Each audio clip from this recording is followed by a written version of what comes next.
Chapter 5732. Genius 1 second. Remember if you want to go. To provide you with wonderful novels to read. But was this really what he wanted? Chen Dongcheng opened his mouth, but he couldn't say a word. On second thought, the people who followed Lin Yi, such as Bing Wuqing and Xin Yijie, were leveling up at a speed comparable to the forced leveling up method in the center. Primordial Invincible and the others had even advanced to the more perfect Profound Ascension stage. Chen Dongcheng didn't want to stop here, so following Lin Yi was his only choice at the moment. It was a long story, but Chen Dongcheng had already made up his mind. He immediately put his other knee on the ground, raised his hands above his head, bowed his head and said respectfully, "Disciple is willing to follow Grand Master. Even if I die, I will have no regret. Grand Master, please give me the medicine." Lin Yi nodded with satisfaction. Chen Dongcheng could be so sensible, he could be trained well in the future. He really wanted to set Chen Dongcheng free, but since Chen Dongcheng wanted to follow, Lin Yi wouldn't reject an early-stage Profound Ascension expert as a follower. Taking out a refined poison, he placed it in Chen Dongcheng's palm. Chen Dongcheng bowed slightly, then swallowed it without hesitation. Since he had decided, Chen Dongcheng was a straightforward person, he wouldn't do anything sloppy. This way, he could leave a good impression on Lin Yi. Lin Yi was very satisfied with Chen Dongcheng's actions. He reached out and pulled him up. "Well, you can follow me from now on, I won't let you suffer any losses. As for whether to go back to the immemorial Jianghu, we'll talk about it later." "Yes, Grand Master." Of course, Chen Dongcheng didn't have any objections. From now on, he would do whatever Lin Yi said. Maybe he could get the antidote soon, and maybe Lin Yi would accept him sincerely. Please note, the last-minute countdown of the self-destruct program, 60:59. An electronic voice suddenly sounded throughout the base, and the countdown began. Everyone's expression changed, they didn't expect such a change. Lin Yi immediately thought of the flying saucer that flew away, and Lan Xiru's strange smile. Perhaps the self-destruct program had already started at that time, and it only started to remind and count down at the last minute. There was no time to hesitate. Lin Yi shouted in a low voice, "Let's go." Then, he used his true qi to carry Big Brother Feng and Cheng Yi and rushed out of the laboratory. Chen Dongcheng was the only one that Lin Yi didn't need to worry about. After all, he was an early-stage Profound Ascension expert. Even if the entire base exploded, it might not be able to hurt him. However, Cheng Yi and Da Feng were still unable to withstand such damage. 58. The cold electronic voice announced the time of the final explosion at a uniform speed. Lin Yi's divine sense swept across the entire base. He had already discovered the location of the submarine dock that was normally used by the center. The only problem was, could he activate the submarine in time? The laboratory was located in the middle of the base, while the dock was at the very edge of the base.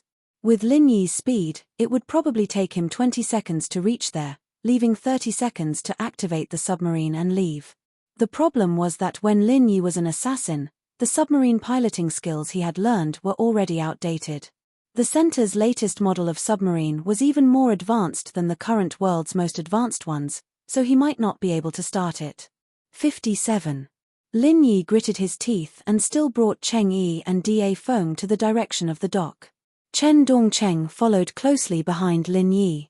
Previously, Lin Yi used his primordial spirit to penetrate the wall, but now that he was bringing people, he couldn't do that anymore. Therefore, the dock was the best choice to go out. Even if Lin Yi didn't know how to pilot this kind of submarine, he could only go there. Da Feng, do you know how to pilot the center's submarine? Lin Yi remembered that Da Feng was also a high-ranking member of the base, so he asked casually. If he knew how to pilot it, it would be much easier. With the two of them working together, it would be much easier to pilot the submarine. Otherwise, even if they left the base, they wouldn't be able to return to land. Not to mention the impact of the depth of thousands of meters, without the submarine, they would probably be trapped at sea. "Yes, boss, I will." Da Feng shouted loudly, afraid that Lin Yi couldn't hear him clearly. Lin Yi was overjoyed. It seemed that there was always a way. 40. There were only 40 seconds left before the explosion, and Lin Yi and the other three had arrived at the dock of the submarine. Along the way, Lin Yi used the super alchemic firebomb to open the way and rushed in a straight line. He really didn't waste any time and finally got a few more seconds of buffer. "Boss, it will take at least 30 seconds to start and leave. We must get to the control room immediately." Da Feng was also anxious. Who would be willing to die if they could live?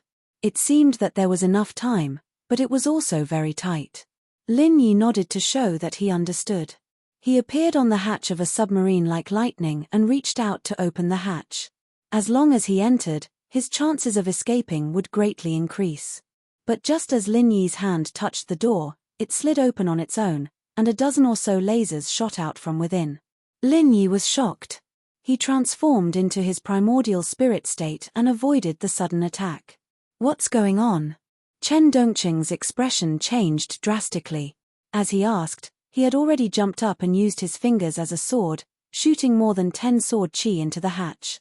Like Lin Yi, he had scanned these submarines with his divine sense, but he didn't find any enemies hiding on them.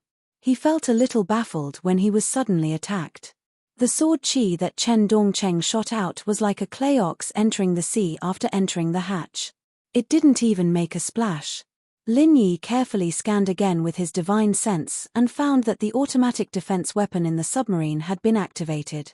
It was probably because he had a problem with the way the hatch was opened, but he didn't have time to care about this now.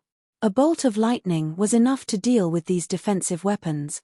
However, with this pause, the countdown had reached 38 seconds. 2 seconds had been wasted in vain. After dealing with the defense system at the hatch, Lin Yi was about to let Da Feng enter the submarine to start it first.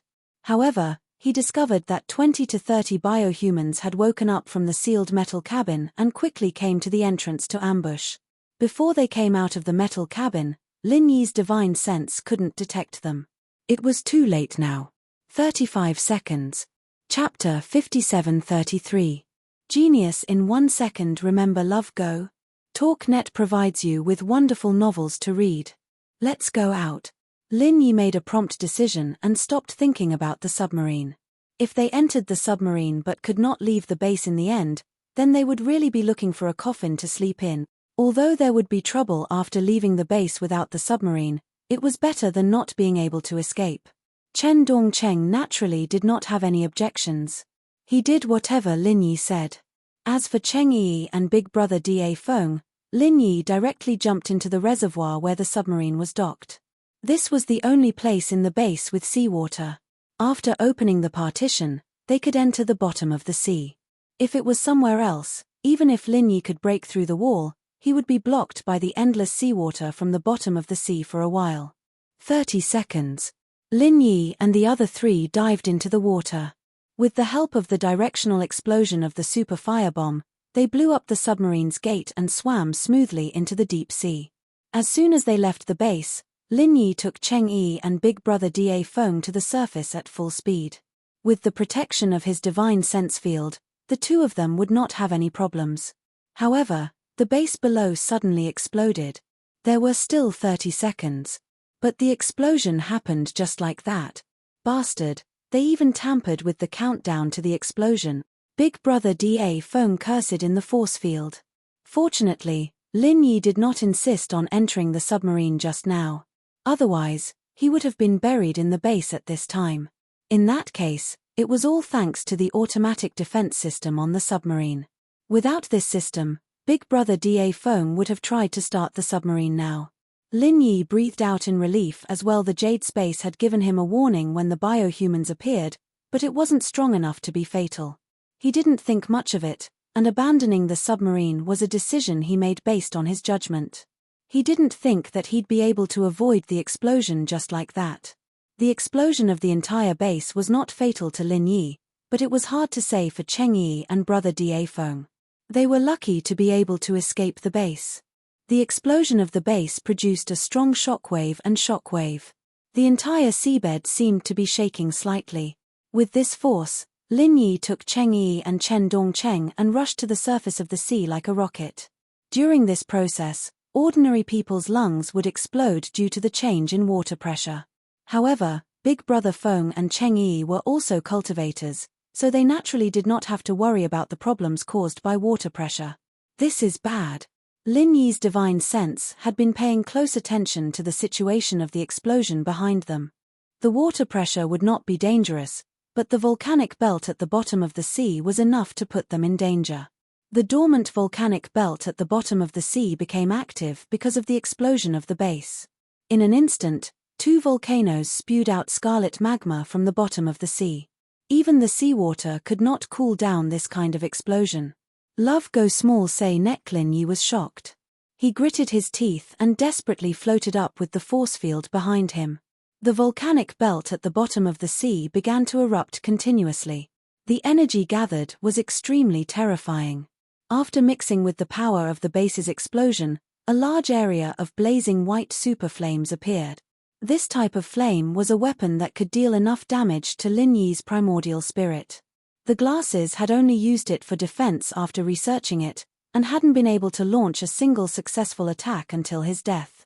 It was only when the base self-destructed that it became the strongest attack of all. In just an instant, Lin Yi and Chen Dongcheng felt the temperature of the seawater they were in rise sharply, almost reaching the level of boiling. Cheng Yi and brother Da Feng did not feel much because they had Lin Yi's protection. It turned out that burning the sky and boiling the sea was not a joke. Chen Dongcheng was fine. His physical body was also considered strong. Coupled with the defense of his true qi, he could still move freely without being directly engulfed by the super flames. Lin Yi's situation was quite bad.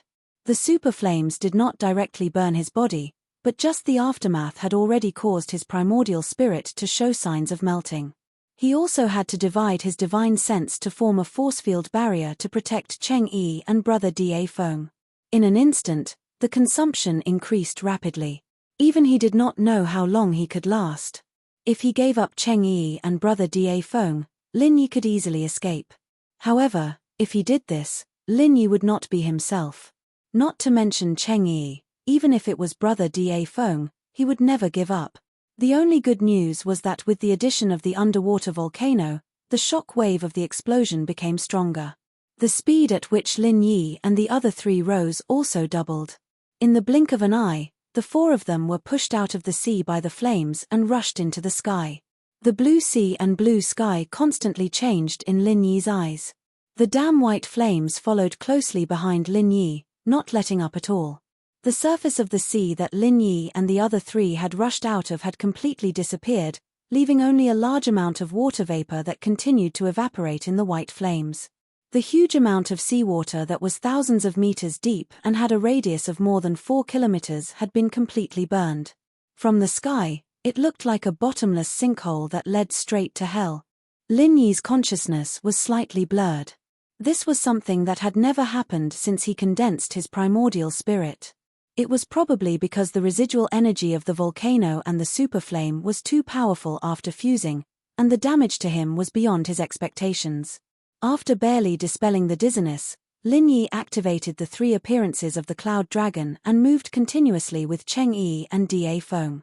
At the same time, he gave Chen Dongcheng, who was in the air, a kick and sent him flying. If he could, Lin Yi really wanted to sing "I'll Send You Off" 1,000 miles away. Unfortunately, his kick could only barely send Chen Dongcheng 2 or 3 kilometers away from the range of the deep sinkhole on the sea.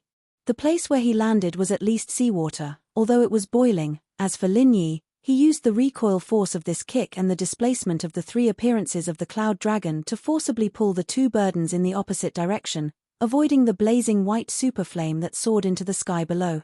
"Big brother Lin, are you okay?" Cheng Yi noticed that Lin Yi's expression was extremely ugly and could not help but ask with concern. Although they avoided the super flame head-on, a trace of the aftermath on the side still caused Lin Yi's divine sense field barrier to fluctuate violently. If he had not desperately protected it, Cheng Yi and brother Da Feng would have fallen directly into the sinkhole. Chapter 57-34. At this moment, big brother Da Feng, who was originally loyal to Lin Yi, swore that he would never betray Lin Yi in this life. If Lin Yi needed it, he would definitely return his life to Lin Yi. Lin Yi's face was pale and faintly translucent. This was a sign that his divine sense had been consumed too much, and his spirit was severely injured. "I'm fine, you don't have to worry. But after reaching the sea, you have to protect yourselves. I may not be able to take care of you." Lin Yi smiled indifferently. He did not seem to care about the current predicament. "Boss Lin Yi, don't worry about me. Throw me down and save your strength." Big brother Da Feng shouted eagerly. At this time, even if Lin Yi threw him into the heaven flame, he would not have any complaints. Lin Yi smiled slightly and shook his head gently. He did not speak. He was now falling in a parabola with the two of them, which happened to be in the opposite direction of Chen Dongcheng. When they fell into the sea, they would be surrounded by boiling seawater. However, Lin Yi knew very well that the explosion of the heaven flame would not last forever. When the heaven flame disappeared, the surrounding seawater would fill up the huge pit. In the sea, it would be a new tsunami. Lin Yi wanted to continue protecting the two of them, but his primordial spirit wasn't enough to maintain this force field barrier. Fortunately, Dafeng and Cheng Yi weren't weak. They wouldn't be crushed by this huge wave in a short period of time. "Remember, if we get separated in the sea, don't panic. When the huge wave disappears, stay on the surface of the sea and don't sink. I will find you," Lin Yi calmly exhorted. He wanted to fix the two of them by his side, but the weakness in his spirit made him unable to care too much. A spiritual knowledge fruit was swallowed by Lin Yi and he began to refine it with all his strength. Using the spiritual knowledge fruit to replenish the consumption of spiritual knowledge was definitely a waste of God's gift, but Lin Yi had no other way now. The remaining two spiritual knowledge tumors that had not been dealt with showed signs of instability at this time. If Lin Yi could not control these two spiritual knowledge tumors, this secular world's sea might become his burial ground. If Lan Xiaoru, who self-destructed, was reborn and knew that Lin Yi would die in such a way, she would probably look up to the sky and laugh 3 times. Seeing that they were about to fall into the boiling sea, Lin Yi retracted the spiritual knowledge force field and used his true qi to add a layer of defense to the two of them. He shouted, "Don't stay here. Try to swim to the periphery. Stay awake. If you are involved in the whirlpool, remember to swim against the current." Before he finished speaking, the 3 of them fell into the water one after another. Compared to the flames, the boiling seawater of more than 100 degrees Celsius was no threat at all. The 3 of them could easily resist it. Cheng Yi and big brother Da Feng did not dare to neglect. After falling into the water, they desperately swam out. After all, they were 2 experts, and their speed was quite fast. Lin Yi wanted to transform into his spirit state and float in the air. If Cheng Yi and big brother Da Feng were in any danger, he could rescue them in time. However, a burst of dizziness made Lin Yi give up this idea. After looking in the right direction, he used his true qi to escape from this dangerous area. Most of his mind was used to refine the spiritual knowledge fruit and suppress the 2 spiritual knowledge tumors. After a few breaths, the 3 of them were 2 to 3 kilometers away from the huge pit. At this time, the explosion of the flames finally weakened. Although the heat at the bottom of the sea was still terrifying, it could not maintain the vacuum area that was thousands of meters deep. The surrounding seawater began to pour down violently, and the hot water vapor directly gathered into thick clouds in the sky. In a short period of time, the embryonic form of a storm was formed. Lin Yi and the others tried their best to escape, but under the huge slope of the seawater, they still could not help but flow back with the current. The pulling force was getting stronger and stronger. Even Lin Yi's true qi could no longer resist it. If he wanted to get rid of it, Lin Yi could only transform into his spirit state and float in the air. Unfortunately, he did not dare to make the slightest change now. If he was careless and caused the spiritual knowledge tumor to riot, it would really be over. After the seawater poured down and filled half of the space, the violent collision formed a huge whirlpool. The monstrous waves were just the ripples at the edge. The 4 people in the center began to spin and fall down involuntarily. Cheng Yi and Da Feng Bro, on the other hand, remembered Lin Yi's warning. They wanted to go against the current, but in front of the power of nature, their strength was insignificant. Their desperate struggle only delayed them for a few breaths of time. Chen Dongcheng, who had flown in the opposite direction just now, was countless times stronger than the 2 of them. However, This guy was not good at swimming. In this whirlpool, his performance was not as good as Cheng Yi and Big Brother Da Feng. When he passed by Cheng Yi and Big Brother Da Feng for the second time, he did not even have the strength to struggle. Lin Yi wanted to do something, but he was like a clay bodhisattva crossing the river. He could not even protect himself. The only way was to go with the flow. Fortunately, the super flame had slowly subsided. If it was just the whirlpool, tsunami, and storm, it would not take their lives for a while. After this period, there would be a chance of survival. Now that he thought about it, it was really lucky that he did not get entangled in the submarine just now. Not to mention the deceptive setting of the 30-second false report. Even if he successfully left the base in the submarine, under this kind of explosion, it was likely that he would be directly vaporized by the super flame at the bottom of the sea. He might not even be able to survive in this situation.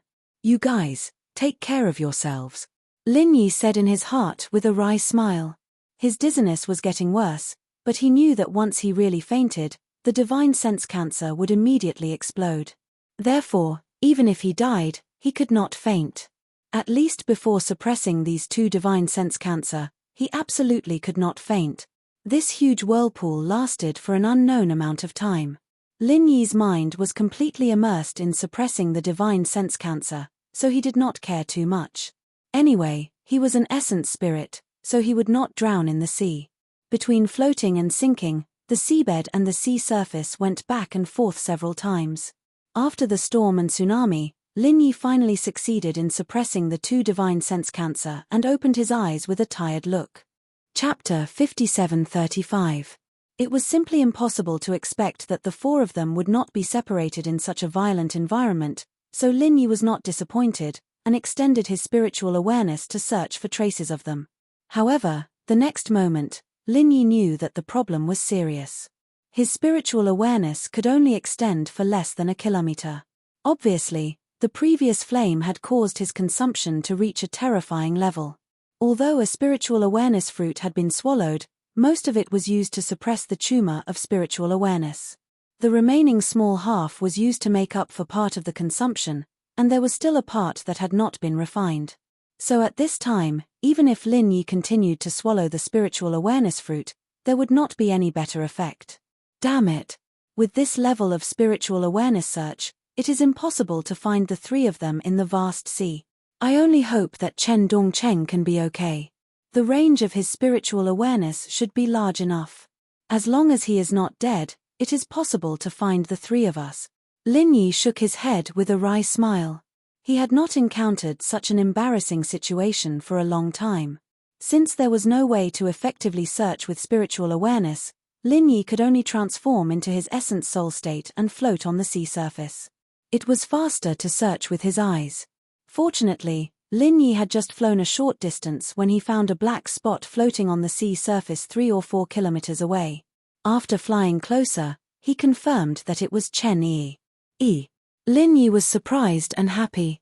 He was happy that he had finally found Cheng Yi.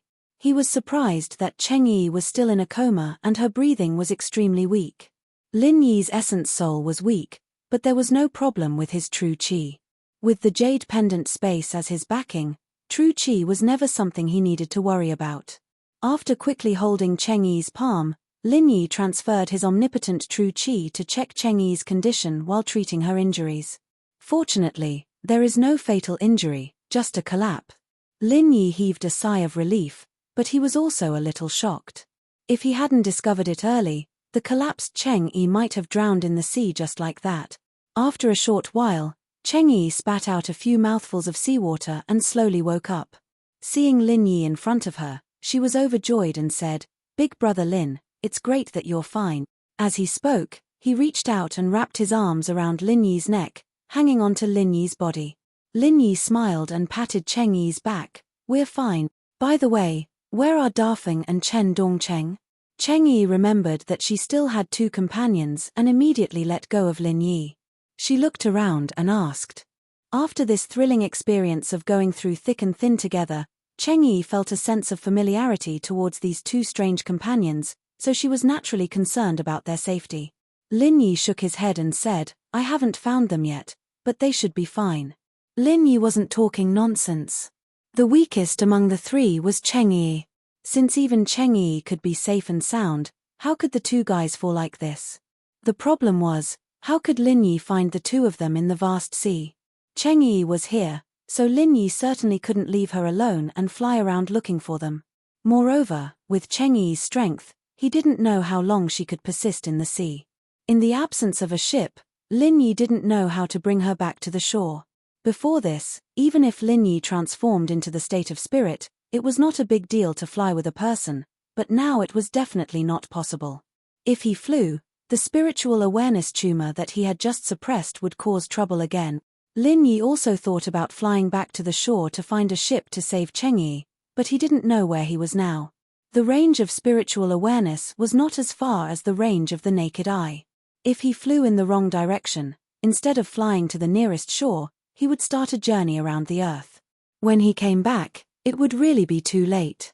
Unfortunately, Lin Yi's mobile phone was not kept in the jade pendant space. He didn't know where it had sunk to in the whirlpool and tsunami. Otherwise, he could try to make a phone call or something. Big brother Lin, do you want to find the two of them? It doesn't matter. I will wait here. You find the two of them first. Cheng Yi knew that Lin Yi was worried about her, and he wanted to find the two people, so she smiled and asked Lin Yi to find them first. Lin Yi thought about it and could only do so. After Cheng Yi woke up, there was no problem floating in the sea for a period of time. If the two guys also fainted because of exhaustion, they might really drown in the sea. Whether it was brother Da Feng in the Foundation establishment stage or Chen Dongcheng in the mysterious ascension stage, drowning in the ordinary sea was a shameful thing. They would not feel at ease even if they died. Just as he was about to nod and agree, Lin Yi suddenly had a flash of inspiration. The mobile phone was not kept in the jade pendant space, but he kept one thing in the jade pendant space. Langouja's communication bead. When he was in the small Jianghu of primitive times, Langouja gave this communication bead to Lin Yi so that it was convenient to contact him. Later, Langouja used it once when he came to the Green Cloud sect of the North Island to pick up Lin Yi to flood Dragon Island. Then, Lin Yi threw it in the jade pendant space and never took it out. After all, Langouja followed Lin Yi like a tail every day. Why would he use the communication bead? What's more, after coming to the secular world, Langouja preferred to play with his mobile phone. He probably forgot that there was such a bead with Lin Yi. After taking out the communication bead, Lin Yi took a deep breath and immersed the bead in the sea. To be honest, Lin Yi was also a little nervous. This might be the last chance to save Cheng Yi, brother Da Feng, and the others. Lin Yi could fly back, but he would never leave Cheng Yi and the others alone. After all, the seawater of the boundless sea was somewhat different from the seawater of the secular world. This was not a place with abundant spiritual energy like the small Jianghu of primitive times. Lin Yi was not sure if this communication bead could still work. But in the next second, Lin Yi was relieved because the communication bead shone faintly in the seawater. Then, Langouja's shadow appeared in front of Lin Yi. "Boss, where have you been? We were so worried." As soon as Langouja appeared, he asked anxiously. "Oh, it's a long story. I went for a ride on the sea for a long time," Lin Yi said with a smile. The center really let Lin Yi go for a long time on the sea before. This was not nonsense. "Boss, have you rescued sister-in-law Yi? Do you want me to help?" "Don't worry, I, Langouja, can definitely kill them all," Langouja said aggressively as he stroked his arm. Chapter 5736. No problem. "Boss, wait for me. I will be there soon."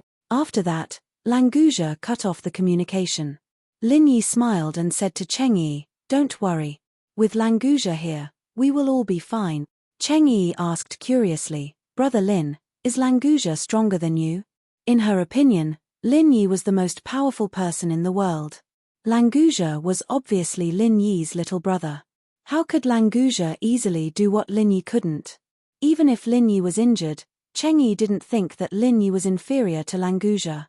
Lin Yi smiled faintly and said, "It's not about who is more powerful than who. It's just that if Langouja is in the sea, there are very few things that he can't do. You will know when he comes over later.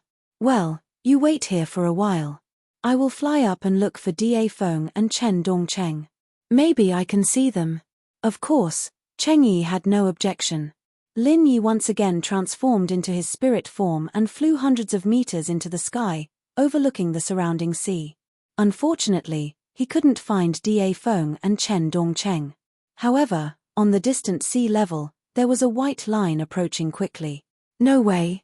Is that Languzhe? Lin Yi said with some surprise. How long has it been? Languzhe can rush over. After thinking about it, Lin Yi felt that it was normal. After all, Languzhe was already a real sea dragon, a genetically mutated sea dragon. His strength had reached the late stage of mysterious ascension. After changing back to his original body, Languzhe's speed in the sea could definitely reach several times the speed of sound. It was understandable that he could rush over so quickly. In the blink of an eye, that white line was already closing in. As expected, it was Languzhe's true form. He was a dragon that was more than 10 meters long. Just the waves that he had stirred up were more than 20 meters tall. Boss, I'm coming. Before he arrived, Languzhe's loud voice had already sounded. Cheng Yi looked at the approaching sea dragon with her mouth agape. She suddenly felt that she might be having an absurd dream.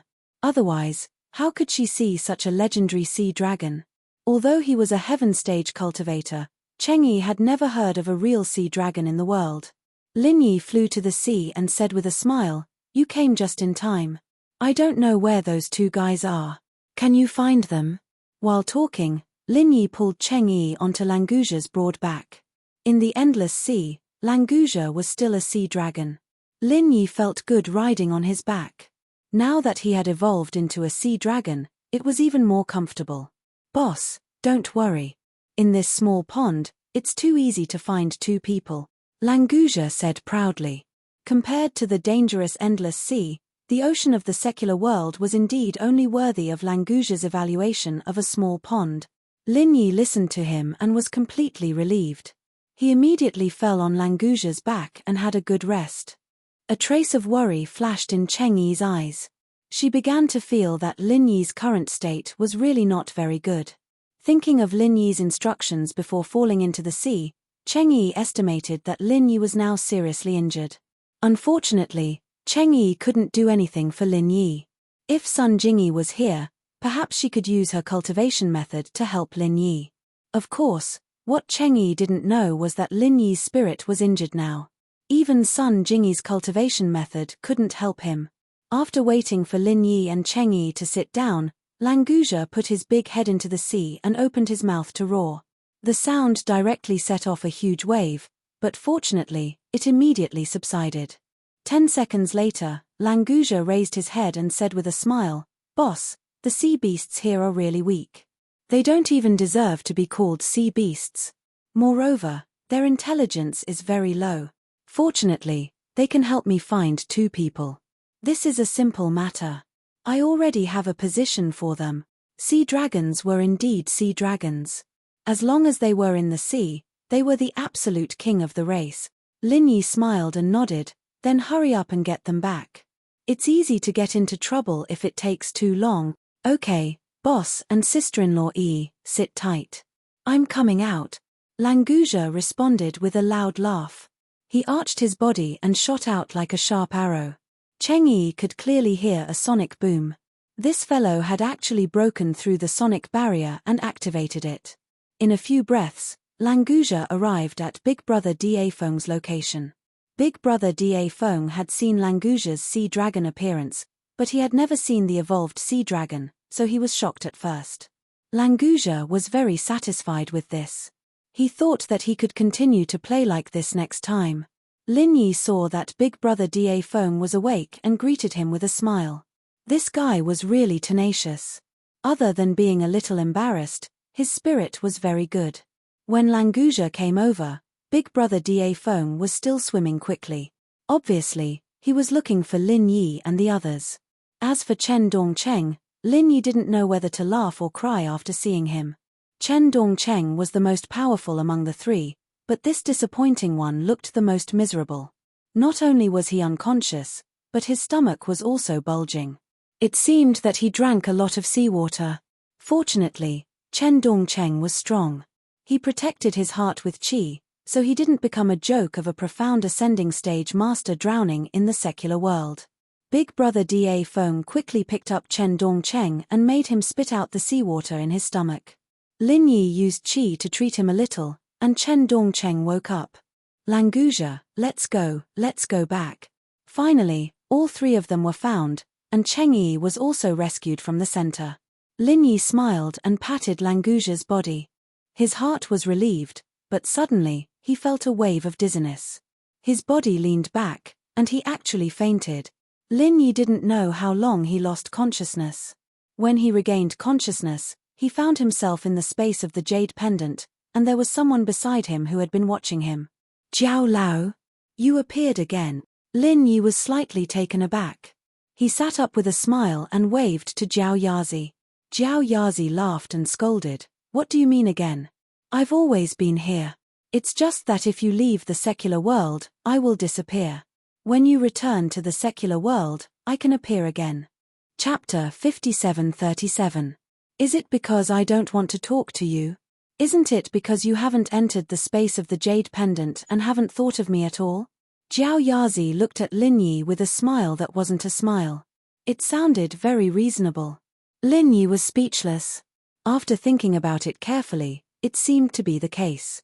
After returning from the ancient small world, he really didn't think of Jiao Yazi because he couldn't contact Jiao Yazi. Lin Yi was used to it. Jiao Yazi actually didn't care.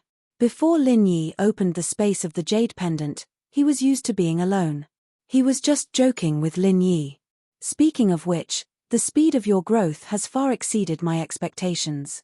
In the past, I could still give you some help and advice, but now, there is really nothing I can give you. So when you return to the secular world, there is no need for me to say anything. Jiao Yazi said with a smile.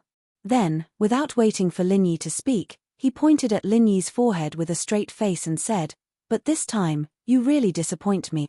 Lin Yi was startled and said, "Jiao Lao, what do you mean?" "What do I mean?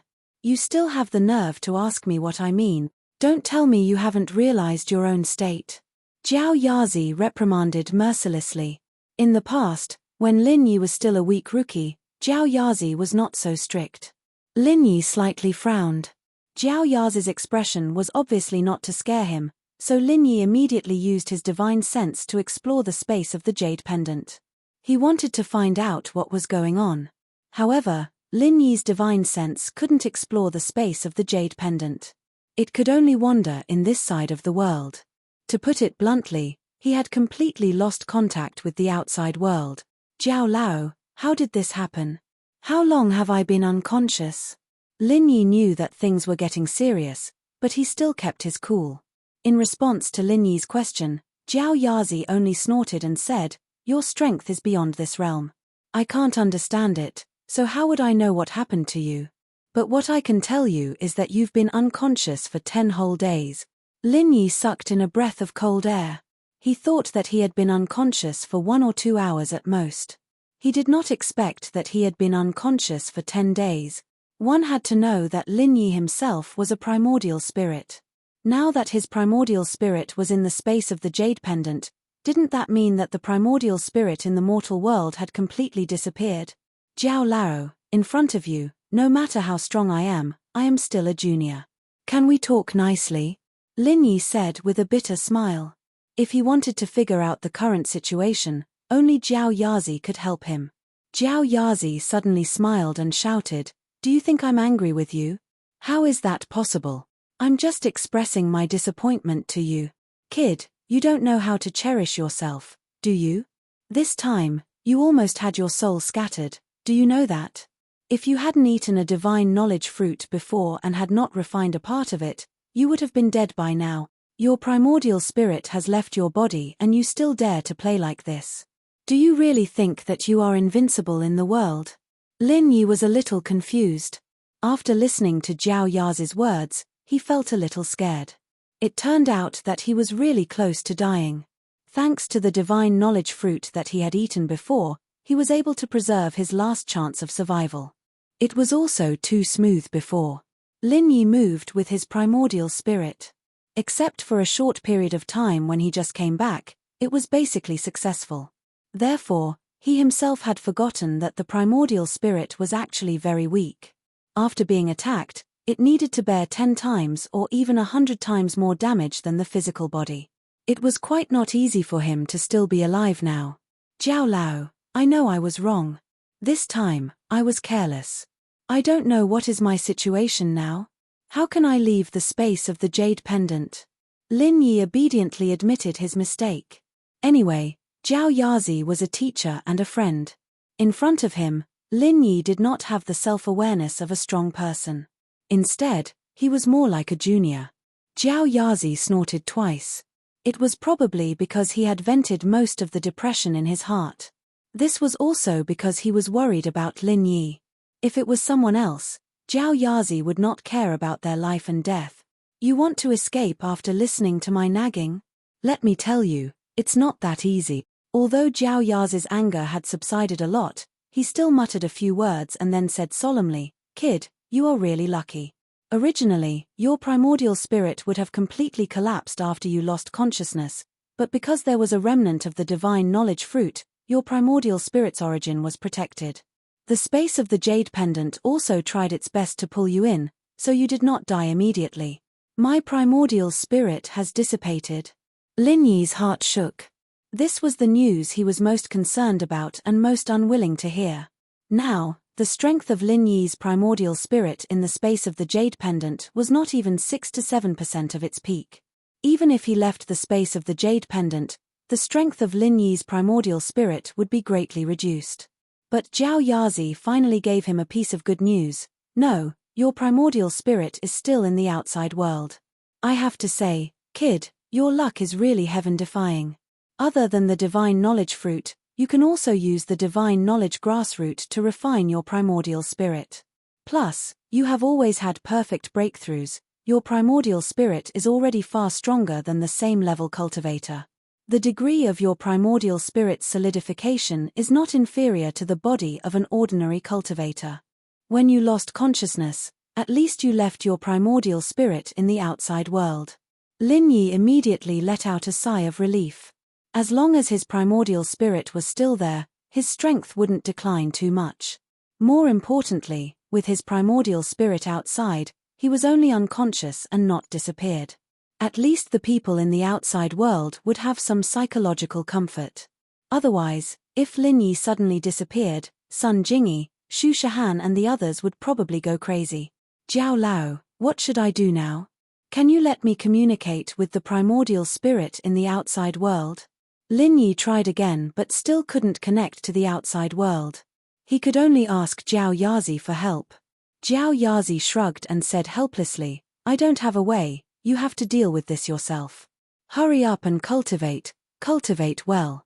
Maybe one day you can find a way to communicate with the primordial spirit in the outside world. Don't be lazy." Lin Yi was speechless.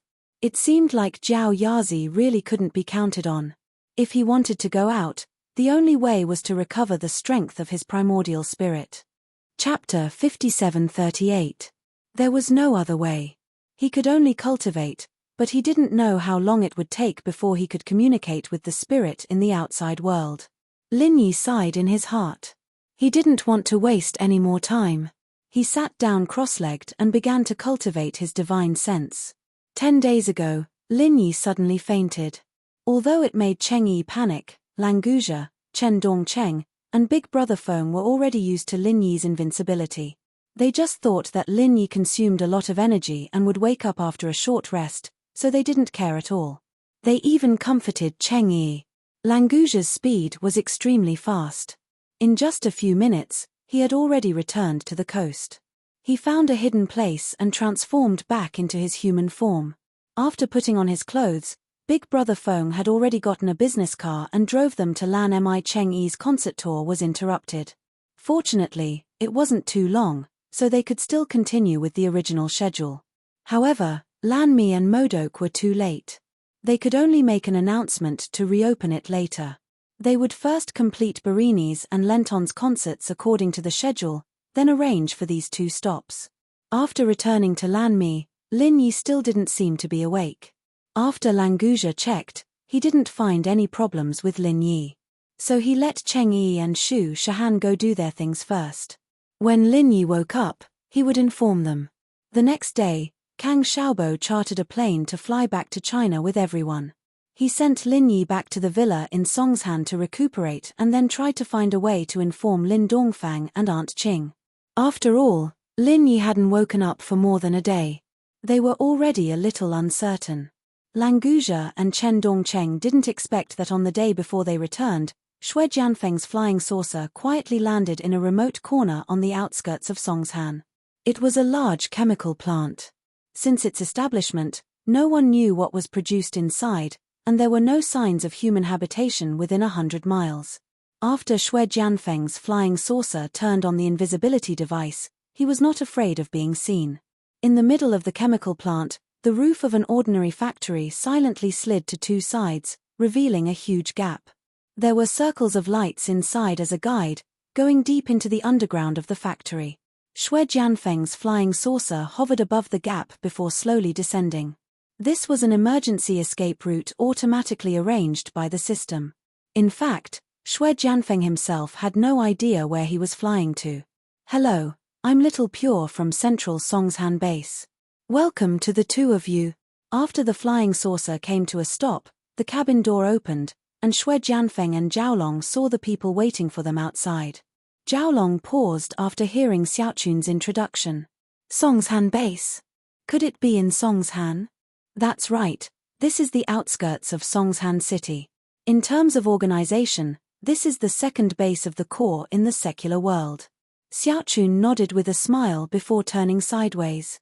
"Please follow me, the person in charge of our base is already waiting for you in the meeting room." Shui Jianfeng quickly caught up with a smile. "Xiaochun, may I know who the person in charge of the second base is? I used to follow Dr. Glasses and Miss Lan, but I'm not familiar with the person in charge of your base. Before we meet, we should get to know each other." Zhaolong didn't say anything as Shui Jianfeng pushed him to the back. After all, Shui Jianfeng's strength was there for all to see, and it was thanks to him that he was able to escape from the sacred center. Strictly speaking, Zhaolong's connection with the Corps was mostly due to Kang Mingming. Since he wasn't as good as Shui Jianfeng in every aspect, he naturally wouldn't want to compete with him. Xiaochun giggled. "You'll see the person in charge soon. You'll know when you see him. There's no point in talking about it now. Come." As she spoke, Xiaochun brought the two of them onto a maglev scooter. Once they were stable, the scooter started, and in a minute or so, they arrived at the meeting room of the second base. "We're here. You two, go in."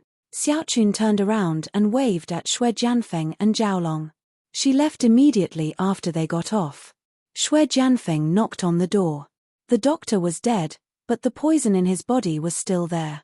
Before he could detoxify the poison, Shui Jianfeng had to show enough respect to the person in charge of the base. Otherwise, with his temper, he would have pushed the door open a long time ago. "Come in." A young man's voice came from the meeting room. Shui Jianfeng pushed the door open with a smile. "Hello, I'm Shui Jianfeng from the Sacred Center, the first base. May I know your name?" Shui Jianfeng didn't have to bow and scrape, but he was still very polite. The young man sat on the sofa with no intention of standing up. He pointed at the chair beside him. "Have a seat. I'm the person in charge here, Jen Wen. You can call me Master Wen. I've heard about what happened in the first base. It wasn't easy for you two to escape, so follow me from now on." "Ah, it's Master Wen. It's an honor to meet you. I, Shui Jianfeng, will be in your care from now on." Shui Jianfeng laughed as he expressed his willingness to follow Jen Wen. He sat down without any hesitation.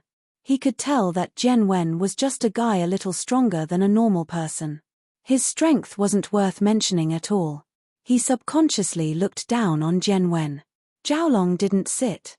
He said with a face full of surprise, "Master Wen, I know you. You're one of the 4 young masters of Songshan. My name is Zhaolong. You don't know this, but you've always been my idol. I didn't think that I'd be able to see you today. It's such an honor. I'm so excited to be able to see you often in the future and work for you." Jian Wen's face lit up. He didn't think that he'd be able to meet a fan of his today. Ha ha ha, it's all in the past. Don't mention it. Jianwen waved his hand with a smile. His expression, however, seemed to be saying keep talking on his forehead. Master Wen, you're wrong. As one of the 4 young masters of Songshan, you've become a legend. It's a shame that I haven't heard from you these past few years. Otherwise, I'd have come to you a long time ago, Zhaolong said seriously. He didn't feel like he was lying. Chapter 5739. Jianwen obviously liked this. He smiled and waved at Zhaolong. Come, Kang, sit down and talk. I didn't think that you, the young master of Dr. Kang's house, would know me so well. Not bad, not bad. I just happen to be lacking a capable helper here. You can follow me from now on. Zhaolong was overjoyed. He didn't have much of a foundation in the center, and his only support was Kang Mingming, who went to Skyclass Island. Now that he had a connection with Jianwen, his status would change immediately. Thank you for your support, Master Wen. I, Kang, will do my best for you in the future. Zhaolong expressed his loyalty as he went over to refill Jianwen's teacup. He had already entered the role of an assistant. If Zhaolong knew that Jianwen's assistant had always been a scapegoat for him, who knew if he would still be so happy? Shui Jianfeng saw that Zhaolong got Jianwen's attention with just a few words, and he felt uneasy. He sat up straight and smiled. Master Wen, I'm the #1 under the glasses doctor. Jianwen waved his hand and interrupted him. I understand, I'll let you know if there's anything. Right now, our base is in the process of reviving Miss Lan's clone. You don't need to do anything for now. We'll talk about it after it's done. You can go rest now. Shui Jianfeng was depressed. He didn't even want to hear what he had to say. He didn't think that after the glasses doctor's death, he, Shui Jianfeng, would be ignored like this. He couldn't even be compared to that weak chicken Zhaolong. No matter what, he, Shui Jianfeng, was still a profound ascension early-stage super expert. The fusion of the new medicine was very smooth. Even if he hadn't tried it before, he knew that he would recover quickly if he got injured in a fight. Master Wen told you to go rest first, so go rest first. I'll let you know if there's anything. Zhaolong turned to Shui Jianfeng. He was still calling him Master Shui before, but now he didn't even bother to call him by his name. Shui Jianfeng hemphed and got up to leave bitterly. He wouldn't have put up with this if it weren't for the poison in his body. He didn't know if his gene cells, which could quickly recover from injuries, would be able to remove the toxin as well. It was a shame that he couldn't confirm this yet. Shui Jianfeng didn't want to offend Jianwen right now, but the glasses professor was still the best. If only the glasses professor could be reborn. On one side, Jianwen was busy reviving Lan Xiaoru. On the other side, Lin Yi still hadn't woken up. It was already the 10th day. Kang Xiaobo and the others put down their work and gathered in the villa, waiting for Lin Yi to wake up. Unfortunately, in the current situation, it seemed that the possibility of another unconscious person in the villa was higher. No one knew that Lin Yi's consciousness had actually just woken up. However, he was in the space of the jade pendant and couldn't communicate with the outside world, so his Yuanshan body was still in a state of deep sleep. Lin Yi practiced in the space of the jade pendant for a couple of hours, but there was no progress at all. The qi in the space of the jade pendant had no effect on Lin Yi's Yuanshan and consciousness. But the spirit fruit and the spirit grass root were things that Lin Yi couldn't use. Even if they were right in front of him, he could only look at them. It was quite frustrating. He couldn't solidify his Yuanshan body in the space of the jade pendant, so he couldn't use them. Jiao Lao, do you have any spiritual type arts that I can learn? Lin Yi turned to Jiao Yazi and asked, depressed. For a long time, Lin Yi had not systematically cultivated his spiritual awareness. When he was on the Heaven Stage Island, he mostly used his physical body to drive his spiritual awareness. After coming to the ancient small rivers and lakes, the improvement of his Yuanshan mostly relied on the tempering of the spirit grassroot and the swallowing of the heaven-swallowing giant crocodile's Yuanshan. There were not many people who really relied on their own cultivation. Of course, this was also related to the lack of a complete and high-level Yuanshan and spiritual awareness cultivation method for Lin Yi. He also knew that it was unlikely that Jiao Yazi would have something in this area, so he just asked casually. Jiao Yazi smiled and said, I have seen beggars, but I have never seen someone holding a golden bowl to beg for food. Are you stupid? Or stupid? Or stupid? Lin Yi's forehead was full of black lines. Was there any difference? It seemed like Elder Jiao's resentment hadn't dissipated because he hadn't talked to him for too long. After Jiao Yazi laughed at Lin Yi, he said seriously, You really don't know that you are in a treasure mountain. Don't you know that the heaven-stealing fortune battle art you are cultivating is a real top-level cultivation method? No, saying that it is a top-level cultivation method is underestimating the heaven-stealing fortune battle art. With this cultivation method, why do you still need to find a spiritual awareness cultivation method? The heaven-stealing fortune battle art can cultivate the Yuanshan and spiritual awareness. Lin Yi asked in surprise. He didn't think about this before, but now that Jiao Yazi mentioned it, he really felt that it was possible. For a long time, Lin Yi's Yuanshan was stronger than cultivators of the same level. He originally thought that it was because of him, but now that he thought about it, he realized that it was probably because of the heaven-stealing fortune battle art. It was a shame that this art was incomplete, and even though he'd merged it with the art of dragon mastery to make up for the missing parts, he hadn't been able to properly analyze the rest of the art. Don't think that I don't know about your matters when I am in a deep sleep. Don't forget that we are connected. Once you return to the secular world, I will know everything you have experienced. Jiao Yazi narrowed his eyes and said faintly, Although your growth is amazing, ask yourself, have you properly cultivated this heaven-defying cultivation method?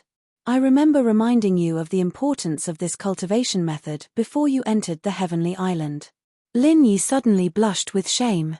Although Jiao Yazi didn't say it clearly, Lin Yi was very clear about what he was referring to. After arriving at the heavenly island, Lin Yi's improvement was indeed great, but not much of it was brought about by the heaven-stealing fortune battle art. More of it was the various opportunities that Lin Yi found, in addition to countless heavenly materials and earthly treasures, as well as his own tenacity that allowed him to reach this step. The heaven-stealing fortune battle art naturally played a role in this, but the proportion was really very small. If he casually changed a cultivation method, Lin Yi could still have the current achievements, at most he would be a little lacking in combat power. In this way, Lin Yi really underestimated the heaven-stealing fortune battle art. If he paid more attention to it, perhaps his strength could be a little stronger.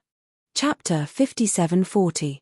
If Jiao Yazi could always stay by Lin Yi's side, Lin Yi could obviously avoid a lot of detours. Although the ghost could also replace Jiao Yazi's role, it was still a spirit beast after all. It might not be able to know more about the human race than Jiao Yazi. It's good that you understand. Go figure it out yourself. Jiao Yazi showed a gratified smile. His face had an expression that said that the child was worth teaching. In fact, he had just figured out these principles himself, otherwise, he would have told Lin Yi just now, and he wouldn't have to remind Lin Yi now. Jiao Yazi was also a bystander. The truth was very simple. It was not that Lin Yi couldn't think it through, the key was that he was in the game, and ignored too many details. Lin Yi sat cross-legged again, and began to carefully study and deduce the Heaven's Fortune Battle art. Originally, this Heaven's Fortune Battle art could only be cultivated to the nascent soul stage. The Will of Heaven was known as the first nascent soul stage cultivator, and he relied on this Heaven's Fortune Battle art to achieve that. Unfortunately, the incomplete cultivation method could not help him advance further. And the new cultivation method that was integrated with the art of dragon mastery did not have this defect. It was just that at the beginning, there was no detailed cultivation method. Only when Lin Yi reached this stage, would this stage of cultivation method deduction be activated. After Lin Yi advanced to the profound ascension stage, he had not properly deduced the Heaven's Fortune Battle art, and had been using the previous cultivation method. This was also what Jiao Yazi was most dissatisfied with.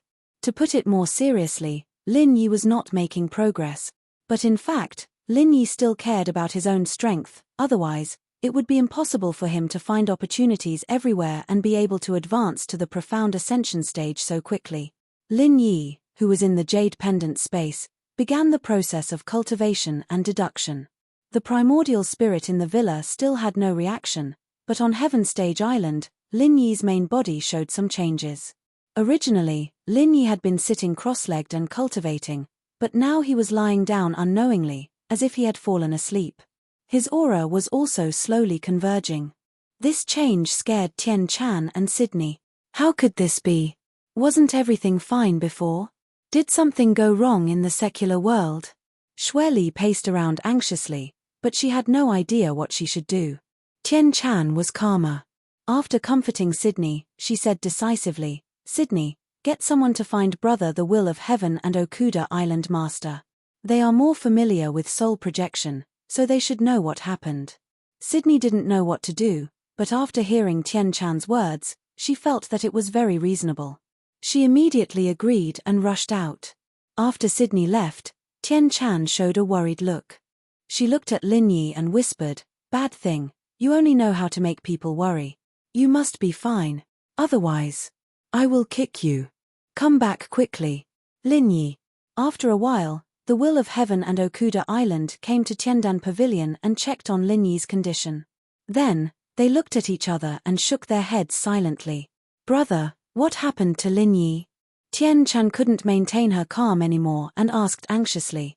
The Will of Heaven thought for a while and said, "Sister Tian Chan, you don't have to worry. Lin Yi should be fine. Maybe it's because his soul projection has been going on for too long. It's far beyond the normal limit, so his body feels tired. He should lie down and rest for a while." Even though she was worried about Lin Yi, Tian Chan couldn't help but laugh. How could there be such a big brother? He actually said that Lin Yi's body was tired and wanted to lie down for a while. This was ridiculous.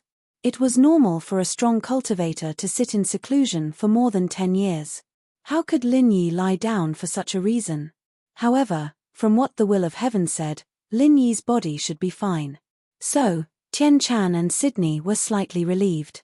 Okuda Island also said, "The Lin brothers are very healthy, and their qi and blood are extremely strong. There doesn't seem to be any problem. You can all rest assured. Maybe this is a sign that his soul is going to return. Let's wait and see." Tian Chan quickly thanked him and said, "Thank you, Island Master Okuda. I'm really sorry to bother you when you're so busy." Okuda Island waved his hand and said, "You're treating me like an outsider. Brother Lin Yi and I are not outsiders. All right, enough with the pleasantries. Take care of him. I'll go back first." The Will of Heaven represented Tian Chan and Sydney to send Okuda Island out. Then, the two of them set up a soundproof barrier. Okuda Island took the lead and said, "Deputy Island Master, what do you think about Lin Yi's matter? There must be a problem." The Will of Heaven sighed. Just now, in front of Tian Chan and Sydney, he didn't dare to say much. But now, he didn't have any scruples in front of Okuda Island. Okuda Island nodded and said, "Yes, although Lin Yi's qi and blood are strong, his momentum has begun to converge. This doesn't look like he's about to break through. Instead, it looks like his soul is injured. When the soul is projected, it won't cause any damage to the body. But if there's a problem with the projected soul, then the body that lost the soul will have a problem. This seems to be the case with Lin Yi." The Will of Heaven was silent. He also saw it, but there was nothing he could do. Now that Okuda Island confirmed his thoughts, there was nothing he could do. "Let's wait and see. I hope Lin Yi can come back on his own soon." Okuda Island sighed and cupped his fists before leaving. The Will of Heaven stood there for more than 10 seconds before returning to Tiandan Pavilion. At this time, Hu Guanqi and Cai Zhongyang came over after hearing the news. These two were Dan God Zhongliju's disciple, but Lin Yi's situation wasn't something they could handle. So, their final conclusion was the same as the Will of Heaven. Of course, this wasn't something they could say to Tian Chan and the others. They could only tacitly agree. Unfortunately, even if they didn't say it, Tian Chan and Sydney were both smart girls. They could always see some clues. Since the people on the Middle Island couldn't do anything, then they could only place their hopes on the North Island's Shangguan Tianhua. After sending off the Will of Heaven and the others, Tian Chan immediately came back and said to Sydney, "I'll write to Shangguan Lena now and tell her about Lin Yi's situation. If she can get her grandfather, Shanghai Tianhua, maybe Lin Yi will wake up." Sydney nodded. Yes. Right now, The only one who can save Lin Yi is someone like Shangguan Tianhua. There's no time to lose, we'll contact Shangguan Lena immediately. Chapter 5741. Shanghai Lena soon received a letter from Tian Chan. She had been waiting for Lin Yi's news. The primordial spirit projection had never stayed in the secular world for such a long time. It was impossible to say that she wasn't worried. On the contrary, Han Jingjing had always been full of confidence in Lin Yi. She never thought that after he went to the secular world, Lin Yi would be in any danger. Jing, come and read the letter from Nakajima. It's from Tian Chan. Shanghai Lena was very loyal. She didn't read the letter first, but first found Han Jingjing to share the news. After Lin Yi left, the girls didn't stay together anymore, but their friendship deepened and deepened. They became best friends who could talk about anything and everything. When Han Jingjing heard Tian Chan's name, she immediately dropped what she was doing and ran to Shanghai Lena's side to read the letter. Lin Yi has a problem. Shanghai Lena, who was originally in high spirits, suddenly froze. She threw the letter and ran out. Han Jingjing hurriedly pulled Shanghai Lena and said, "What are you going to do?" "I'm going to find my grandfather." "Didn't you see Tian Chan say that my grandfather might be of help?" Shanghai Lena tried to shake off her arm, but she didn't get rid of it. She immediately stomped her feet and said, "Calm down." Han Jingjing directly pulled Shanghai Lena over and tried to calm her down first. Senior Shangguan is of course powerful, but he may not be of any use if he goes. The will of heaven, Okuda, and these people, which one of them isn't an experienced and knowledgeable overlord? The status of any one of them won't be lower than your grandfather. Shanghai Lena thought about it and agreed. If her grandfather was of no use, what should she do? Jing, what do you say? I'll listen to you. Shanghai Lena was too lazy to think about it. Anyway, there was Han Jingjing, who was comparable to a supercomputer. She didn't need to use her brain. Han Jingjing didn't hesitate and said solemnly, "You tell Senior Shangguan first. I'll go to Nakajima first and see what's going on. I want to go too. Wait for me. I'll ask my grandfather. I'll come soon." Shangguan Lan knew that if she wanted to leave, she needed Shangguan Tianhua's permission, so she didn't wait for Han Jingjing to agree and ran out. This time, Han Jingjing didn't hold her back. After a simple packing, it didn't take long before Shanghai Lena hurried over. Her little face was full of disappointment. "My grandfather agreed to let me go, but he said that he doesn't know much about the situation in this area. If the people of Nakajima can't do anything, he won't have any countermeasures. He has something to do these 2 days. Maybe after these 2 days, my grandfather will go over and have a look. He also asked us to inform him of the situation at any time." Shanghai Lena was a little unwilling, but there was no other way.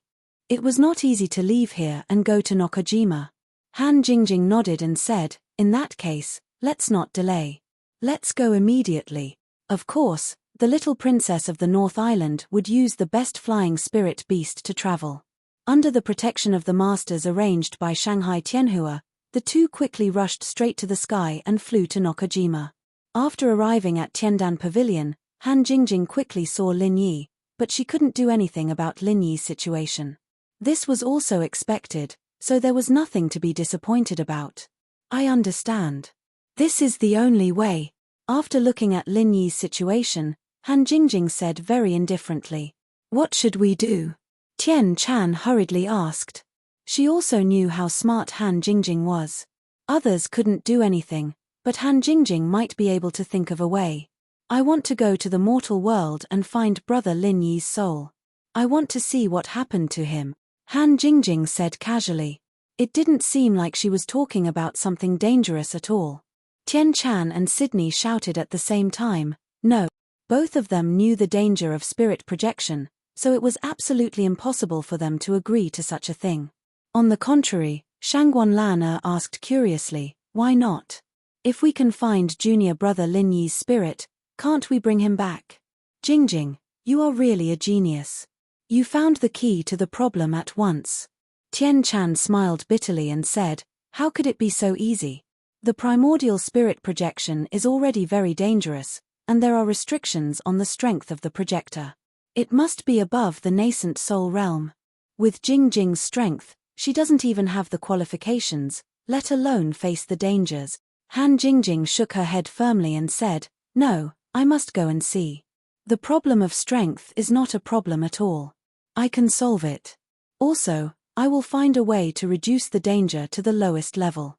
According to my calculations, there is at least an 80% chance that we can go to the secular world without any harm." For some reason, Han Jingjing's words were so easy to believe. Not to mention 80%, even if Han Jingjing said that she was 100% confident, Tian Chan felt that she would also believe it. In the end, Tian Chan also wanted to know what happened to Lin Yi in the secular world. Since Han Jingjing insisted on going and was sure that she would not be hurt, then Tian Chan seemed to have no reason to stop her. "I understand. I will go to the master of Okuda Island and ask him to help arrange a spirit projection. But Han Jingjing, you must promise me that nothing will happen to you," Tian Chan said seriously. If it was possible, she also wanted to go to the secular world to find Lin Yi. Unfortunately, she had no confidence, so she could only pin her hopes on Han Jingjing. Han Jingjing took out a soft armor from her bag and showed it to Tian Chan. Then she said solemnly, "I will be fine, because I have been preparing to die in the secular world for a long time." Before Tian Chan could speak, Sydney asked curiously, "Jingjing, what is the use of this soft armor? Does it have anything to do with spirit projection?" "That's right. Because I don't know when Brother Lin Yi will come, I have nothing to do, so I casually studied this soft armor. If I have the chance, I will go to the secular world to play with him. It just so happens that I can use it this time." Han Jingjing nodded and said. Then she pointed to a round bulge on the chest of the soft armor and said, "There is a spirit beast's inner core here. It is the key to spirit projection." Tian Chan felt it and said with some realization, "It is the inner core of a spirit beast at the peak of the nascent soul realm. You want to use this soft armor to deceive the spirit projection device and pretend to have the strength of a peak nascent soul realm cultivator?" Chapter 5742. Shangguan Lena said anxiously, "Jingjing, your cultivation is too low. Even if you go, it's useless." "Let me go." Tian Chan immediately objected, "Lan you don't know the situation in the secular world. You can't even find your way there. Let me go." Tian Chan couldn't go before, but now that she saw Han Jingjing take out the soft armor, she knew that she could use it to go to the secular world. So, she immediately rushed to find Lin Yi. Han Jingjing put the armor away. "You guys don't need to fight. I'm the only one who can help Lin Yi bro this time. The others won't be able to help. I made this armor for myself, too, and you guys won't be able to use it to its fullest potential. The chances of failure are very high." Tian Chan and the others were speechless. In this aspect, Han Jingjing's talent was absolutely beyond their comprehension. Even if Han Jingjing was talking nonsense, they couldn't tell whether it was true or not. "All right, this matter is settled. Sister Tian Chan, please help me arrange the primordial spirit projection as soon as possible. I'll adjust this soft armor." Han Jingjing didn't plan to say anything else and just closed the coffin. Tian Chan and Sydney looked at each other and had no choice but to accept this fact. The primordial spirit projection was quickly arranged. Because of Lin Yi's abnormality, Okuda had long been prepared. Originally, the Will of Heaven planned to personally project his primordial spirit projection, but he was extremely unfamiliar with the secular world. Before collecting enough information, he didn't dare to act casually. Otherwise, it would be a waste of time. So, when Han Jingjing said she wanted to go, she could leave immediately. However, Okuda and the others were not very optimistic about Han Jingjing's safety. Tian Chan and Sydney tried to persuade Han Jingjing again. "Jingjing, why don't you let me go? Your level is a little too low. How are we going to explain it to Lin Yi if something happens? Since you can adjust this soft armor, you can definitely let me wear it, right?" Tian Chan held Han Jingjing's hand, trying to convince Han Jingjing to give up on the primordial spirit projection and let her take over. Unfortunately, Han Jingjing was very determined. She shook her head and said, "Sister Tian Chan, there's no need to say anything. I'm ready. Let's start. Big brother Lin Yi might be waiting for me to help him. Let's not waste time." After that, No one knew how Han Jingjing did it, but the soft armor she wore on her body emitted a faint light, and the powerful aura of the nascent soul stage slowly rose. There was no flaw at all. Okuda was also amazed. It's exactly the same as a real peak nascent soul cultivator. If I didn't know the truth, I would definitely be fooled. It seemed that it would not be a problem to hide from the primordial spirit projection device. You're indeed a genius in the aspect of refining weapons. Han Jingjing smiled slightly. She was a genius, but not a genius in refining weapons. It was just that this kind of thing was too troublesome to explain, so she let Okuda figure it out himself. Tian Xingjian nodded. That's right, this soft armor is really amazing, and it's very effective in scaring people. However, after you project your soul, you'll be weakened for a period of time. You have to be careful, find Lin Yi and bring him back as soon as possible. Han Jingjing smiled and nodded. I'll remember. Thank you, Brother Tian, for reminding me. Let's start now. Seeing that Han Jingjing was determined, no one continued to persuade her. Instead, they gave a few words of advice. Okuda also started the primordial spirit projection device. With the soft armor as a disguise, Han Jingjing's primordial spirit easily completed the projection. After breaking through the barrier, it went directly to the secular world.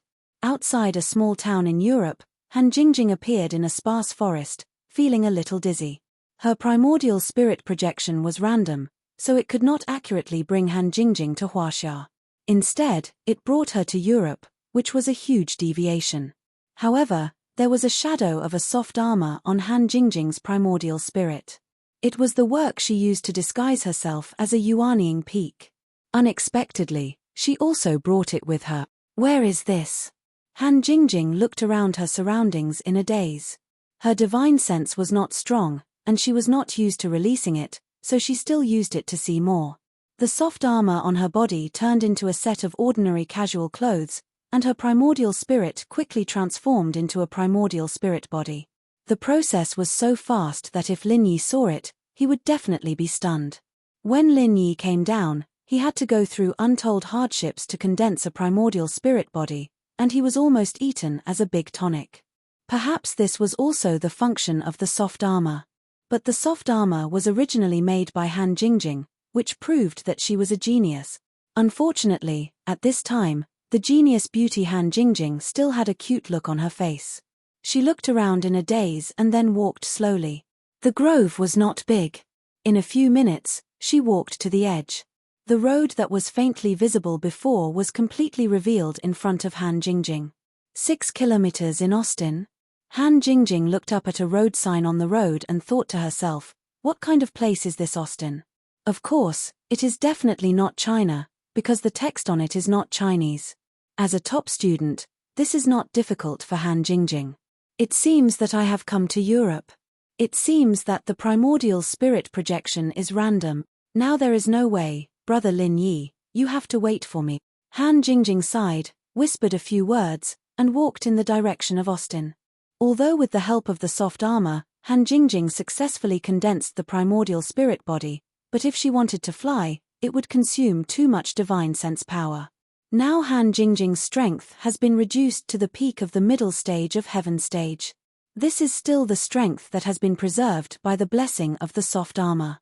If she flies, it is likely that she will not find Lin Yi. Han Jingjing will be passive to the heavenly island. So Han Jingjing can only go to this Austin first and then find a way to contact the people in China.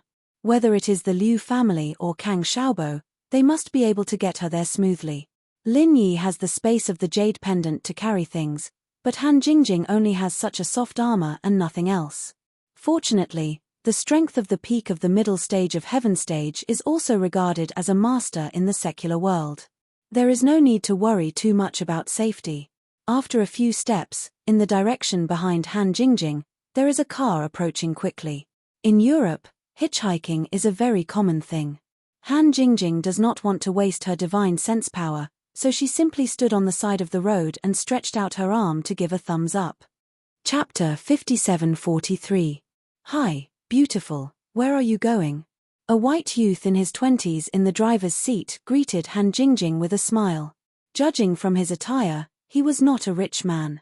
The Bumblebee was just an ordinary model, barely considered as a low-end car in Europe. But this guy's expression made him look like a rich second generation. It was as if he was writing on his face that he wanted to hit on her, and this was her honor. Han Jingjing slightly narrowed her eyes and revealed a harmless and innocent smile. I'm going to Osdol up ahead. Can you give me a ride? Of course, no problem. Come on, the white youth said with a warm smile. He opened the door of the front passenger seat for Han Jingjing. But Han Jingjing had already opened the door of the back seat and shrunk into it. The white youth was slightly startled. He did not say anything else and could only smile awkwardly. He leaned over to open the door of the front passenger seat, and then stepped on the accelerator. My name is Johansson, beautiful. What's your name? The white youth deliberately slowed down the speed of the car. It was half as slow as when he came, so he had time to turn back and talk to Han Jingjing. Han Jingjing said lightly, you can call me Liu. Oh, by the way, please turn your head and look at the road while driving. Thank you. It was just a ride. Han Jingjing did not want to talk to this Johansson. She reminded him and turned her head to look out of the window. It only took a few minutes to travel 6 kilometers. When they arrived at Osdol, they went their separate ways. Johansson laughed and said, Liu, don't worry. My driving skills are very good. There are no cars on this road, so there will be no accident. Are you living in Osdol? Or are you looking for someone or traveling? Han Jingjing casually said, I'm just taking a stroll. Then you're in luck. I'm very familiar with Osdol. Although it's just a small place, there are still a lot of fun places. I'll be your tour guide. I promise you'll have a good time. Johansson immediately said. Han Jingjing guessed that if she said she was looking for someone, he would also say the same thing. Can I borrow your phone for a while? Han Jingjing really didn't want to talk nonsense with Johansson, so she directly borrowed his phone. In any case, it was not easy for Han Jingjing, who had no money on her, to make an international call. Johansson was secretly delighted. He thought that his handsomeness had moved Han Jingjing, and she was going to give him her number. He immediately took out his phone and handed it over, saying, Here, you can use it as you like. This is the latest model. It has only been on the market for 3 days. You know that, right? Han Jingjing casually took it, but she didn't even bother to smile. Why was he showing off the latest phone model in front of a genius like her? With her ability, any toy she made would be better than an ordinary mobile phone. Although it had been a long time since she made a call to the secular world, Han Jingjing's memory was extremely good. Naturally, she would not forget those numbers. However, after dialing, she was prompted that this phone was prohibited from making international calls. Han Jingjing was speechless. She didn't expect to encounter such a thing. It seemed that this Johansson was indeed a pauper who liked to show off. He even deliberately set up such a restriction. Forget it, I'll think of a way when I get to Osdol. After hanging up, Han Jingjing threw the phone in the front passenger seat and continued to look out the window with a calm face. In front of Lin Yi and the people she knew, she was the innocent and pure Han Jingjing. However, now that she was alone in Europe, the hidden Liu Jinghan character began to slowly awaken. When Johansson saw that Han Jingjing did not use the phone to talk to anyone, he thought that his guess was correct. She was indeed interested in him, so she gave him her phone number. Johansson secretly observed Han Jingjing's exquisite and perfect face and figure through the rearview mirror. His heart slowly began to burn. There were still about 3 kilometers to Osdol. He couldn't wait to return to the town. He simply turned the steering wheel and drove off the road, heading for the small forest at the side. Han Jingjing frowned slightly and turned to look at Johansson. Aren't you going to Osdol? Why did you deviate from the main road? Dear Liu, we are all adults. Since we both have a good impression of each other, there is no need to be shy. My car is very comfortable. Of course, I will make it more comfortable for you, Johansson said with a smile. However, that kind of look made Han Jingjing want to smash his face with the sole of her shoe. Even an idiot would know what such explicit words meant. Han Jingjing said with a frosty face, Stop the car. Otherwise, you will regret it. Ha ha ha, Liu, you are so cute. Is it okay to do it here? You can still see a little from the road. It will be more hidden if you go in. Of course, if you like it here, it's okay. I have no opinion, and I promise you will not regret it. Johansson had a dirty smile on his face and deliberately distorted Han Jingjing's meaning. In his opinion, Han Jingjing just happened to come here to play, and she left her phone number in his phone. Obviously, she was not an old-fashioned woman. It was not a problem to bring her to play in the forest. Even if Han Jingjing was not willing, it was not up to her. Johansson's brain was now filled with lust. He desperately wanted to rape Han Jingjing. Han Jingjing suddenly quieted down and looked at Johansson coldly. If she wanted to kill this idiot, it was just a matter of moving her fingers. Even if Han Jingjing did not practice or fight, her strength was real. Johansson suddenly felt a chill in his heart. Although he did not understand, he did not want to continue driving in. Seeing that the road was already blurred, he estimated that this place was remote enough, so he simply stopped the car. After putting down the back of the front seat, Johansson turned and said with a smile, "Baby, come on. Do you want to take it off yourself or do you want me to help you?" As he spoke, he reached out to touch Han Jingjing's pretty face. He did not even think about whether Han Jingjing would resist or not. Han Jingjing raised her eyebrows and suddenly reached out to grab Johansson's palm. She gently twisted it back. With a slight cracking sound, Johansson's palm directly turned back 180 degrees. "Ah, I said you will regret it." Han Jingjing calmly shook off Johansson's hand and wiped her hand on the seat with some disgust. She felt that touching this trash was very dirty. Chapter 57:44. Johansson suddenly thought of something and pulled out a .38 pistol from the storage compartment. He pointed it directly at Han Jingjing's forehead and shouted, "You son of a bitch. How dare you attack me? You're dead today. I'm telling you, you're definitely dead today." Han Jingjing looked at the black muzzle indifferently. The spirit was not afraid of the bullets of this kind of pistol. Even if she was not a spirit, Han Jingjing's strength was enough to easily take down this pistol at this distance, so there was nothing to worry about. Johansson gritted his teeth with a ferocious look and said, "Bitch, take off all your clothes. I'll ask you for compensation today, and then I'll deal with you." Although the pain of the fracture in his left wrist made Johansson's forehead break out in a cold sweat, he would not be reconciled if he did not have sex with Han Jingjing a few times. Han Jingjing snorted twice as a mockery of Johansson's words. Then she reached out again and grabbed his right wrist. There was another crisp sound, and the .38 pistol fell directly into Han Jingjing's hand. Johansson screamed again, sweating all over. That kind of bone-piercing pain was definitely not a joke. Looking at his pale face, it was likely that he would faint at any time. "I just wanted to teach you a lesson, but your ability to make me angry is not bad. Now you should be satisfied, right?" Han Jingjing said with a faint smile. She pinched the pistol and broke it, then threw it out of the car window. Johansson looked at Han Jingjing in fear. This girl, who was as beautiful as an angel, was simply as terrible as the devil. "As compensation, I'll take your car first, as well as your cash and mobile phone." Han Jingjing didn't know how to get some money to make an international call, and it just so happened that this Johansson came to her door. Since he wanted to rob her, Han Jingjing didn't mind robbing him in return. Without waiting for Johansson to speak, Han Jingjing nimbly got to the front seat, then opened the door and kicked Johansson out. Of course, his wallet was already in Han Jingjing's hand, but Han Jingjing might have been focusing on the wallet, so she didn't pay much attention to the position when she kicked him. When Johansson flew out, he seemed to have heard the terrible sound of an egg breaking. Han Jingjing didn't care about the guy's screams. She closed the car door and drove away. Anyway, this guy shouldn't die.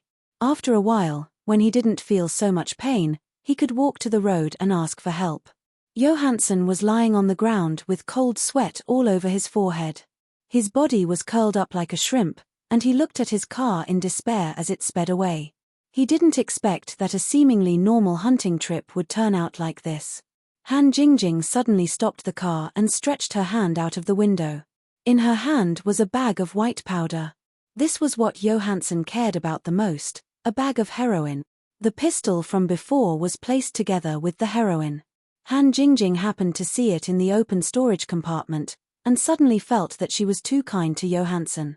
Obviously, she couldn't consume so many drugs by herself. Johansson should be transporting drugs, so he had a pistol. She just didn't expect that this guy would still have the mood to look for women when transporting drugs. He really deserved it.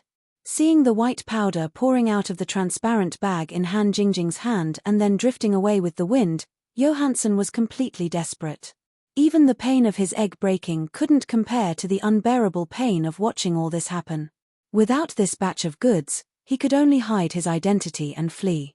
Otherwise, he would definitely die a more miserable death. After dealing with the drugs, Han Jingjing continued to drive. As for whether Johansson was dead or alive, she didn't care at all. This kind of trash would only be better for the world if he died. Austin arrived soon. Han Jingjing parked the bumblebee at a remote intersection and then took out all the euros in Johansson's wallet. The wallet was thrown under the car seat. Han Jingjing didn't plan to continue to use this car, so she didn't pull out the key. The most important thing now was to contact the people in Huaxia and figure out the situation of Lin Yi first, and then ask someone to pick her up.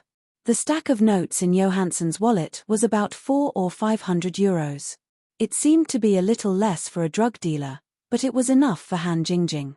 Pushing the door open, Han Jingjing was just about to get out of the car when she found that something was wrong. This place was originally not a place where cars came and went, but now there were two cars rushing over at a very fast speed. The target was obviously Han Jingjing's bumblebee. Because of Johansson's particularity, Han Jingjing felt that she might have been targeted. She released her divine awareness a little and became more and more sure of this. The Europeans in the two cars were holding guns in their hands. The evil forces here are so rampant. They dare to come with guns in broad daylight. Han Jingjing whispered. She lowered her body and quickly rushed into the alley next to her. She was not afraid of bullets, but she was afraid of trouble. Whether these people were coming for her or not, it was the best choice to get rid of them as soon as possible. As for continuing to drive and race with them, it was not a movie. Was it necessary? Catch that woman, don't let her run away. As soon as Han Jingjing entered the alley, someone shouted and chased after her. It was a person from one of the cars who jumped out. Another person went to check the car that Han Jingjing had abandoned and shouted, "Johansson is not here, and there is nothing left except a wallet. It really has something to do with that idiot. It's really annoying. I just wanted to hitch a ride. Why are there so many things?" Han Jingjing stood on the roof of a two-story building and looked at the guys who were chasing her below. She snorted softly. The other party found her so quickly. It should be that the car had been installed with a positioning device. It was estimated that when the idiot Johansson turned into the woods, he had already been noticed by them. Otherwise, they wouldn't have found Han Jingjing so quickly. Deviating from the scheduled route meant that there was an accident. Although they returned to Osdol immediately, they didn't go to the place they had agreed to meet. It would be strange if they didn't come to investigate. Chapter 57:45. Looking at their posture, they would not stop until they found Han Jingjing. In this place, the power of these guys seemed to be very strong. No one dared to say anything with a gun in the daytime. Han Jingjing was not worried about falling into their hands. She just didn't want to waste time, so she simply sneaked into the house under her feet and found a phone to use first. Before sneaking in, Han Jingjing certainly used her divine awareness to make sure that there was no one inside. In such a close place, her divine awareness was still competent. The first call, Han Jingjing did not call back to the Liu family. Compared with the relationship with Lin Yi, the Liu family without her was far less powerful than Kang Xiaobo, Lai Changyi, and others. So Han Jingjing directly called Lai Changyi. The two had business dealings before, so she still remembered his number. After a few rings, the other side connected. "Hello, who is this?" Lai Changyi said directly in English because the number showed that it was from Europe. He thought it was someone from the Buffon family looking for him. "Lai Changyi? I'm Han Jingjing." Han Jingjing certainly had no problem communicating in English, but the two Huaxia people were on the phone. Of course, they spoke directly in Huaxia language. Lai Changyi seemed to be stunned, and then he cried out, "Han Jingjing? Liu Jinghan? No, sister-in-law, you're back too? Lai Chang'e and others certainly knew Han Jingjing's identity. Suddenly hearing Han Jingjing's voice, Lai Chang'e suddenly became excited. This was the second person to come back from Heaven Stage Island besides Lin Yi. How could he not be excited? Han Jingjing did not beat around the bush. She asked directly, "Where is brother Lin Yi? Is there something wrong with him?" "Jingjing, sister-in-law, you know?" "Yes, the boss has been in a coma for more than 10 days. Although there are no scars, he just doesn't wake up." "Sister-in-law, are you in Europe now? Can you come back as soon as possible to think of a way?" Lai Chang'e did not talk nonsense. He simply explained the situation and asked Han Jingjing if she could go back. At this time, Han Jingjing came back from Heaven Stage Island. There was no need to ask that she came back for Lin Yi. Otherwise, she would not ask if there was something wrong with Lin Yi. Brother Lin Yi has been in a coma for more than 10 days. Has there been no response? Han Jingjing frowned. It made sense that Lin Yi's main body was unconscious on Sky-class Island, since his soul had been projected to the common world, but what did it mean when his soul was unconscious in the common world? This matter seemed to be a little troublesome. Fortunately, according to Lai Chang'e's words, Lin Yi's primordial spirit was fine, just unconscious. No matter what, he had to see Lin Yi first. "Lai Chang'e, I'm now in a place called Aldo's in Europe. Because I came back from Heaven Stage Island, I don't have anything on me. Find a way to bring me back." Han Jingjing and Lai Chang'e didn't need to be polite. They were all people by Lin Yi's side. "Okay. Sister-in-law, please wait a moment. I'll check it out." After Lai Chang'e said that, there was a clattering sound of the keyboard, and then he said, "Sister-in-law, I've checked Aldo's. It's a small town, but it's only 150 kilometers away from Lan Mi. It'll take a lot of time for me to send people there. If it's convenient for you, go directly to Lanmi to find Xu Shahan and Cheng Yi. They should have returned to Lanmi for a concert." "Is Shahan also in Europe?" Han Jingjing was surprised. If that was the case, it would be more convenient to go back with Xu Shahan. After all, Xu Shahan wasn't an ordinary celebrity. "Yes, sister-in-law Shahan is a guest of Cheng Yi's concert. This time, Lanmi is a makeup concert. It's a long story. Let's talk about it later. Anyway, as long as you can get to Lanmi, you can come back with sister-in-law Shahan. You can take her private plane. You don't have to worry about anything," Lai Chang'e said with certainty. With Xu Shahan's background and fame, her private plane wouldn't encounter any trouble or inspection. After thinking about it, Lai Chang'e said, "If it's not convenient for you to go, then I'll contact someone to pick you up in Osdol, or I can ask sister-in-law Shahan to go there." "It's okay.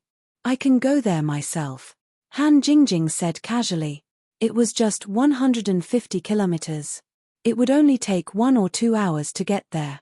If Xu Shahan came, it would be a waste of time. "Well, sister-in-law Jingjing, write down their phone numbers. I'll contact them first. If possible, it's best to come back as soon as possible." Lai Chang'e was also worried about Lin Yi. If Han Jingjing had a way to cure Lin Yi, of course, the sooner the better. Unfortunately, Osdol wasn't within the Buffon family's sphere of influence. Otherwise, Lai Chang'e would definitely ask Kerman to send Han Jingjing back. With their partnership and Kerman's identity as half of Lai Chang'e's disciple, these small things shouldn't be a problem. Han Jingjing remembered the numbers Lai Chang'e gave her and hung up. She took out €100 and put it next to the phone. It was the cost of this international call. As for whether she gave too much, it wasn't something Han Jingjing needed to consider. Anyway, it was all along. It didn't matter at all. As for contacting Xu Shahan, it wouldn't be too late to wait until they reached Lan Mi. Right now, she had to think of a way to get to Lan Mi. Han Jingjing, who was about to leave the house, suddenly felt something was wrong. It seemed like there was a threat approaching. What could threaten her was definitely not a gun or something like that. She released her divine sense and found a middle-aged white man in black with a cross sword in his hand. His eyes were looking straight at Han Jingjing's direction as if the wall couldn't stop him at all. Han Jingjing suddenly frowned. There was actually someone in this town who could threaten her, and he appeared in front of her so quickly. It was too much of a coincidence. But Han Jingjing wouldn't think that this was an operation specifically targeted at her. She just projected her soul from Heaven State Island. Even Okuda and the Will of Heaven didn't know that Han Jingjing would appear in Europe. It was impossible for them to specifically send someone to deal with her. This old man looks like he has some skills, but I can't see his strength level.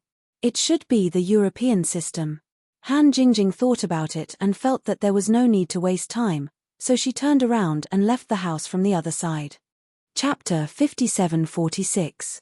The arrows in her hands did not stop as she continued to perfectly block Han Jingjing's path of advance. Unfortunately, the perfection that Hunting Bow thought was perfect was still full of flaws under Han Jingjing's terrifying calculation ability.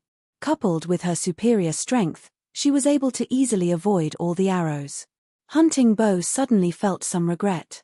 She should not have jumped down from the roof.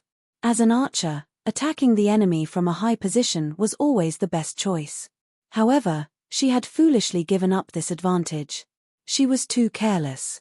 She thought that the two of them would be able to defeat this girl. She did not expect to kick an iron plate. Unknowingly, Hunting Bow changed from advancing to retreating at an extremely fast speed.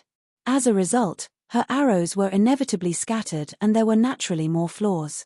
With Han Jingjing's speed and momentum, Hunting Bow was very worried that she would be caught by Han Jingjing in the next second. However, what surprised her was that Han Jingjing, who clearly had the opportunity to deal with her, suddenly changed direction again. Black Shirt, who had rushed over to help, was shocked.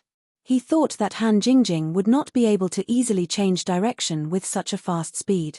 However, Han Jingjing seemed to completely ignore the effect of inertia and changed direction at a large angle without any difficulty. Black Shirt, who originally wanted to help Hunting Bow and sneak attack Han Jingjing, was now facing Han Jingjing head-on. The distance between the two of them continued to decrease. Hunting Bow's expression changed greatly. Only now did he understand that Han Jingjing's target had always been Black Dress. The sudden attack just now was just a feint. Not only could it disrupt her rhythm, but it could also attract Black Dress over. It was indeed a good plan. Seeing that Han Jingjing was about to face Black Shirt again, Hunting Bow could only try her best to shoot an arrow in an attempt to interfere with Han Jingjing's movement. Unfortunately, this arrow did not even touch Han Jingjing's shadow. When two enemies meet on a narrow path, the courageous wins. As a veteran spirit hunter, Black Shirt was very clear of this principle. Therefore, when he realized that he had fallen into a trap, he did not have the slightest intention of retreating. Instead, he stimulated all his potential and fiercely stabbed his cross blade towards Han Jingjing's forehead. Out of all the methods of attack, stabbing in a straight line was the fastest and closest. Furthermore, both of them were approaching each other at the same time. Black Shirt even had the illusion that Han Jingjing had placed her forehead on the crossblade's tip. Then, Heiyi realized that it was just an illusion. Han Jingjing left him an unfathomable smile, and then disappeared in an instant. Whether it was the stab from the crossblade or the arrow from the composite bow, none of them touched Han Jingjing at all. This was because Han Jingjing had already moved to the side of Black Clothed. She casually kicked out and hit Black Clothed's leg. No matter how strong a body was, there would always be a weakness. For example, the bend of the leg. Heiyi, who was rushing over at full speed, did not expect that he would be kicked by Han Jingjing in this place. Before he could fully exert his strength, his kneecap was broken by a huge force. To be more precise, half of it was his own strength. Because of the sudden change, his own strength was folded, and he broke one of his legs. The black-clothed man, who had lost his center of gravity, tumbled to the side like a galloping horse, making a loud noise. His crossblade, in particular, finally broke free of his control. Han Jingjing did not stop at all. She passed by Heiyi and burst forth with her full speed, rushing towards Hunting Bow's position like lightning. Although Han Jingjing's speed was fast, she had held back at least 30% of her strength. Hunting Bow was completely unprepared for this sudden burst of speed. After all, she felt that Han Jingjing's previous dodging movements were already her limit. This time, Hunting Bow did not even have time to shoot another arrow. Han Jingjing had already appeared in front of her. In a moment of desperation, Hunting Bow directly used the composite bow as a weapon. She waved it and smashed it towards Han Jingjing. However, after getting close to Han Jingjing, Hunting Bow was indeed a weak chicken. Han Jingjing casually reached out and grabbed Hunting Bow's wrist that was holding the composite bow. With a little force, Hunting Bow's wrist was broken. Hunting Bow let out a soft groan. She could not bear the pain.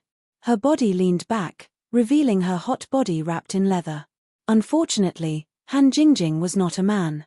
Of course, she had no interest in this scene. "Who are you people? Why did you sneak attack me?" Han Jingjing asked coldly. Hunting Bow's broken wrist was still in her grasp. Because Han Jingjing was still pushing and pulling, Hunting Bow was already kneeling on the ground on one knee. Her body leaned back a lot, as if she was pulling a fully drawn bow. "I'm sorry, we were wrong. Please forgive us this once." Hunting Bow's beautiful eyes were about to tear up. She could not be bothered to answer the question and immediately began to beg for mercy. Hei Yi, who was lying on the ground, could not get up for a moment. Her face was pale and cold sweat flowed down. She looked at Han Jingjing with a look of extreme reverence. Towards Hunting Bow's begging, she immediately acquiesced. Although Han Jingjing seemed to be busy going back and forth, the three of them had actually exchanged blows in an instant. At most, it had only been a few seconds before the entire battle was over. "Answer the question, don't talk nonsense." Han Jingjing pushed back again and said coldly. Hunting Bow snorted again and hurriedly replied, "The two of us are spirit hunters, and we specialize in finding spirits that wander between heaven and earth. Many of them are evil spirits and vengeful spirits. After killing them, we collect the purest soul energy in exchange for rewards. This time, we were blind and wanted to kill you, but in the end, we offended you. Please let us go. I still have some collected soul power here. I am willing to give it to you as a token of apology. Let me see. Don't play tricks." Although Han Jingjing did not know what soul power was, she did not reveal it. She directly asked Hunting Bow for soul power to see. Of course, Hunting Bow did not dare to play any tricks. If their strengths were similar, she would have the thought of resisting and looking for an opportunity to escape. But now, she did not have such thoughts at all. She only hoped that she could smoothly exchange her life for Han Jingjing's. Her other unrestrained hand quickly took out a jade bottle from a small pouch on her waist. She handed it to Han Jingjing and said, "This is my soul-gathering bottle. All the collected soul power is in here." Han Jingjing extended her hand and took it. She released her divine sense and scanned it. There did not seem to be any mechanism. Furthermore, when her divine sense entered the jade bottle, Han Jingjing felt that her primordial spirit was incomparably comfortable. Her thoughts were also much clearer. It seemed like this was really a good thing. Chapter 57-47. Letting go of Hunting Bow's broken wrist, Han Jingjing didn't have the intention to kill them. She flashed to Black Shirt's side and looked at him with a smile. Black Shirt sighed. He knew that he had suffered a great loss today, but who asked them to come to him? Now if he wanted to live, he could only beg for Han Jingjing's forgiveness. Without saying much, Black Shirt also took out his soul collection bottle and gave it to Han Jingjing. Han Jingjing didn't know how much soul power was in these two bottles, but it was at least half. Her intuition told her that these two bottles of soul power would definitely be helpful to Lin Yi's current situation. "I'll give you these soul power. Is this the end of the matter between us?" Black Shirt asked gloomily. Although the small bottle was only the size of a thumb and it was still half full, if these things were sold, they could be exchanged for millions of euros. Now that they were given to Han Jingjing for nothing, it would be strange if he was in a good mood. Han Jingjing glanced at Black Shirt faintly. Her divine sense scanned the small bag of Hunting Bow and him twice. After confirming that they didn't have any extra soul power, she didn't say anything more. "How do I use this thing?" Han Jingjing asked casually. Although she could roughly deduce it, it was better to be safe since it was related to Lin Yi. If these two dared to lie and harm Lin Yi, Han Jingjing didn't mind coming to Europe to turn them upside down and kill them. Black Shirt said straightforwardly, "It's more complicated for ordinary people, but there's no taboo for a soul body like you. As long as you come into contact with it, You can absorb the soul power to strengthen your own soul. Many evil spirits and resentful spirits actually need to strengthen their soul power to constantly kill people. Have you deliberately killed people and then extracted the soul power of the living after they died? Han Jingjing suddenly asked. If these two people did the same, they were no different from evil spirits. Black Shirt shouted angrily, "We are noble spirit hunters. How could we do such a despicable thing? You should apologize to us for your ignorant words and deed." Black Shirt. Hunting Bow walked over slowly and quickly interrupted him when he heard this. This guy really dared to say anything. Didn't he know that their lives were in the hands of others? If Han Jingjing became angry because of this, wouldn't all that soul power be wasted? He Yi also realized that he was impulsive. He laughed dryly and said, "Forget it. Since you don't know these things, I can't blame you. Remember not to say such things casually in the future." If Lin Yi was here, he might have started interrogating if there was any more soul power. Lin Yi was never polite to people who offended him first. However, Han Jingjing's personality was much kinder, so she didn't continue to question him. Of course, Han Jingjing was also wondering if she had more soul power. If the soul power she had wasn't enough for Lin Yi, she would definitely come back to search for more. Therefore, she wouldn't kill these two people, but it was necessary to leave some marks. Han Jingjing quietly placed 2 secret divine sense imprints on Black Cloak and Hunting Bow's bodies. This was one of her few methods, and she had only figured it out because of her research needs. With these 2 divine sense imprints, she could find the 2 of them at any time if she needed them. If she didn't need them, it didn't matter if she never met them. "Do you have a car?" There weren't many people in this small town. Moreover, it was working hours during the day, so there were very few people here. However, the commotion from their fight wasn't small. Han Jingjing already wanted to leave. In addition, the power behind Johansson was also looking for Han Jingjing. If she wanted to avoid trouble, she couldn't waste any more time. Hunting Bow hurriedly nodded and said, "We do, but we only have 1 car. If you want to go somewhere, can we send you there?" It was clear that Hunting Bow didn't want to give Han Jingjing another car for free. Moreover, sending her to the place she wanted to go might allow her to better understand Han Jingjing's background. "Okay, hurry up and drive the car over." Han Jingjing was well aware of Hunting Bow's thoughts and didn't bother to expose her. It was more important to leave this place as soon as possible. Seeing the injury on Hunting Bow's hand, Han Jingjing reached out and grabbed her hand, startling her. "Let me treat you. Don't move," Han Jingjing said faintly. She directly twisted and closed Hunting Bow's wrist. Originally, she was being merciful. She didn't really break Hunting Bow's bones. It was just a dislocation. After restoring it, it was more than half healed. As for the injury on Black Cloak's leg, it was slightly more serious. Fortunately, it didn't affect his movements. Since they were going to take a car, it didn't matter. Soon, Hunting Bow drove an ordinary car. After Han Jingjing and Black Cloak got in, they left Osdol and drove in the direction of Blue Rice. On the road out of the town, there were some people in black suits checking the leaving cars. However, when they saw Black Cloak and Hunting Bow's car, they didn't stop them at all. It seemed that the status of spirit hunters in Europe was quite distinguished. Along the way, Han Jingjing didn't have the mood to talk. She was thinking about Lin Yi. Han Jingjing didn't say anything. Black Cloak and Hunting Bow didn't dare to say anything. They just sat in the front quietly. When the car entered the center of Blue Rice City, the two suddenly realized that Han Jingjing was no longer in the back seat. They weren't surprised about this. It was a very normal thing for a spirit body to be able to do this.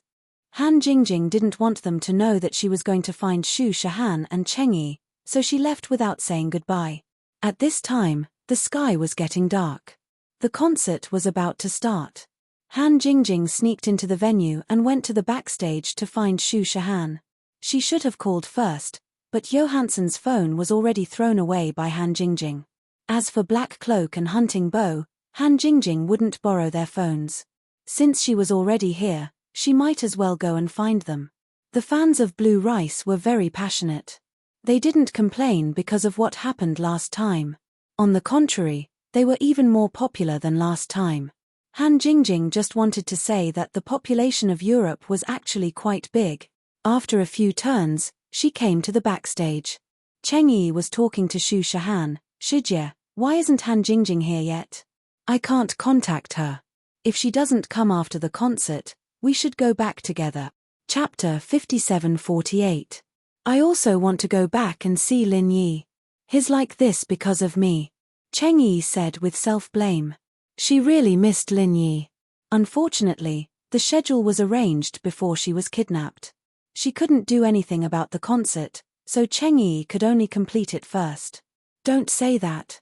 If you say that, Lin Yi won't be happy. Okay, let's not talk anymore. I'll get people to prepare the flight first, Xu Shahan said softly and then changed the topic. Xu Shahan said gently and then changed the topic. In fact, everything on the private plane was prepared in advance.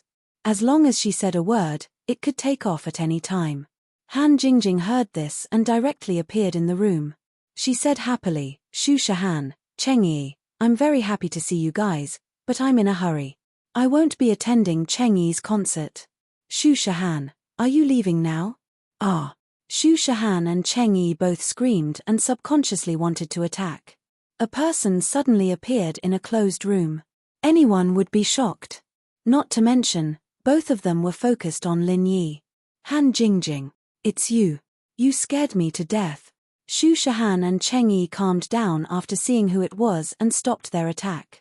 After greeting each other, Xu Shahan didn't even bother to go on stage. She directly nodded to Cheng Yi as a farewell and then pulled Han Jingjing to the rooftop of the stadium. There was a small helicopter waiting for them. After the transfer to the airport, the private jet was already waiting for them to fly across the country. Xu Shahan's private plane quickly took off from Lanmi. Han Jingjing suddenly remembered that she still had some things to bring in Beijing. So the destination was changed to Beijing City. Originally, Han Jingjing didn't want to go back to the Liu family. However, since she had to get something, she would go over and take a look when she had time. After all, she was also a member of the Liu family. It would be good to go back and take a look. Although Xu Shahan wanted to see Lin Yi as soon as possible, but since Han Jingjing said that the thing in Beijing was related to saving Lin Yi, of course, she wouldn't object. However, she didn't plan to go with Han Jingjing to the Liu family. It wasn't suitable for her to go with them. Since she had decided to go back, Han Jingjing informed House Liu beforehand. So when the plane landed, the two most important figures of House Liu, Liu Qianni and Liu Qianli, came to pick her up personally. There was also the pillar of the younger generation, Han Jingjing's brother Liu Xiaochao. Uncle, Dad, and little Chao, why are you all here? Seeing that her family had come to pick her up, Han Jingjing was naturally very happy, and a sincere smile appeared on her face. Jingjing, it's been a while since we've seen you. Of course we had to come see you as soon as we heard you were coming back. Tianni said with a bright smile as he walked up to Han Jingjing and gave her a light hug. Liu Tianni knew very well that if it wasn't for Han Jingjing's foresight, House Liu might not have been able to get on Lin Yi's ship. When Lin Yi's trust in House Liu was in crisis, and the whole House Liu might be destroyed, it was Han Jingjing who turned the tide and protected House Liu's foundation. So towards this niece of his, Han Jingjing, Liu Tianni really liked her. It wasn't strange for him to come and pick her up personally. Thank you, uncle. Han Jingjing returned to the image of a wise and strong woman in front of House Liu.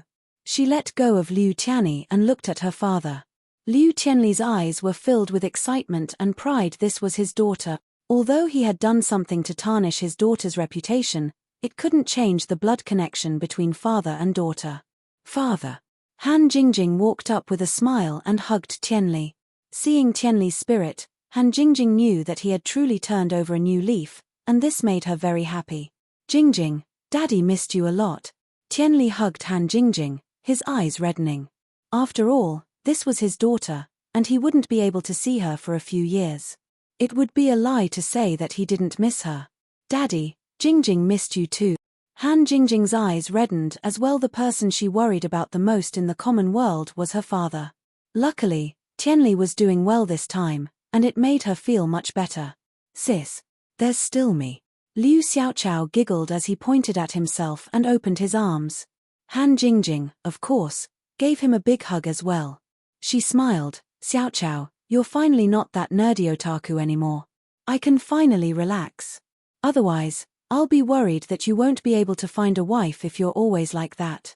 This was, of course, a joke.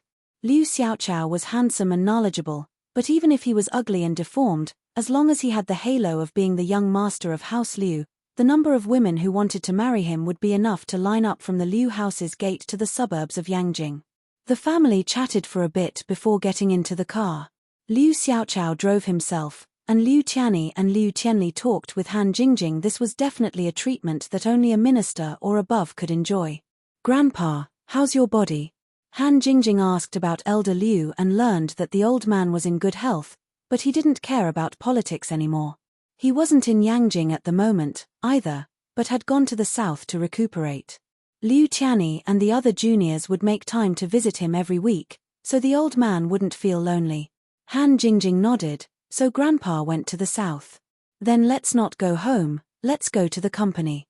I need to get some stuff, and then we'll go to Songshan." "So urgent?" Liu Tianli said, surprised. His daughter rarely came back for a few years, and he didn't want to miss this reunion. "Yeah, some things are more urgent. I'll come back after I'm done."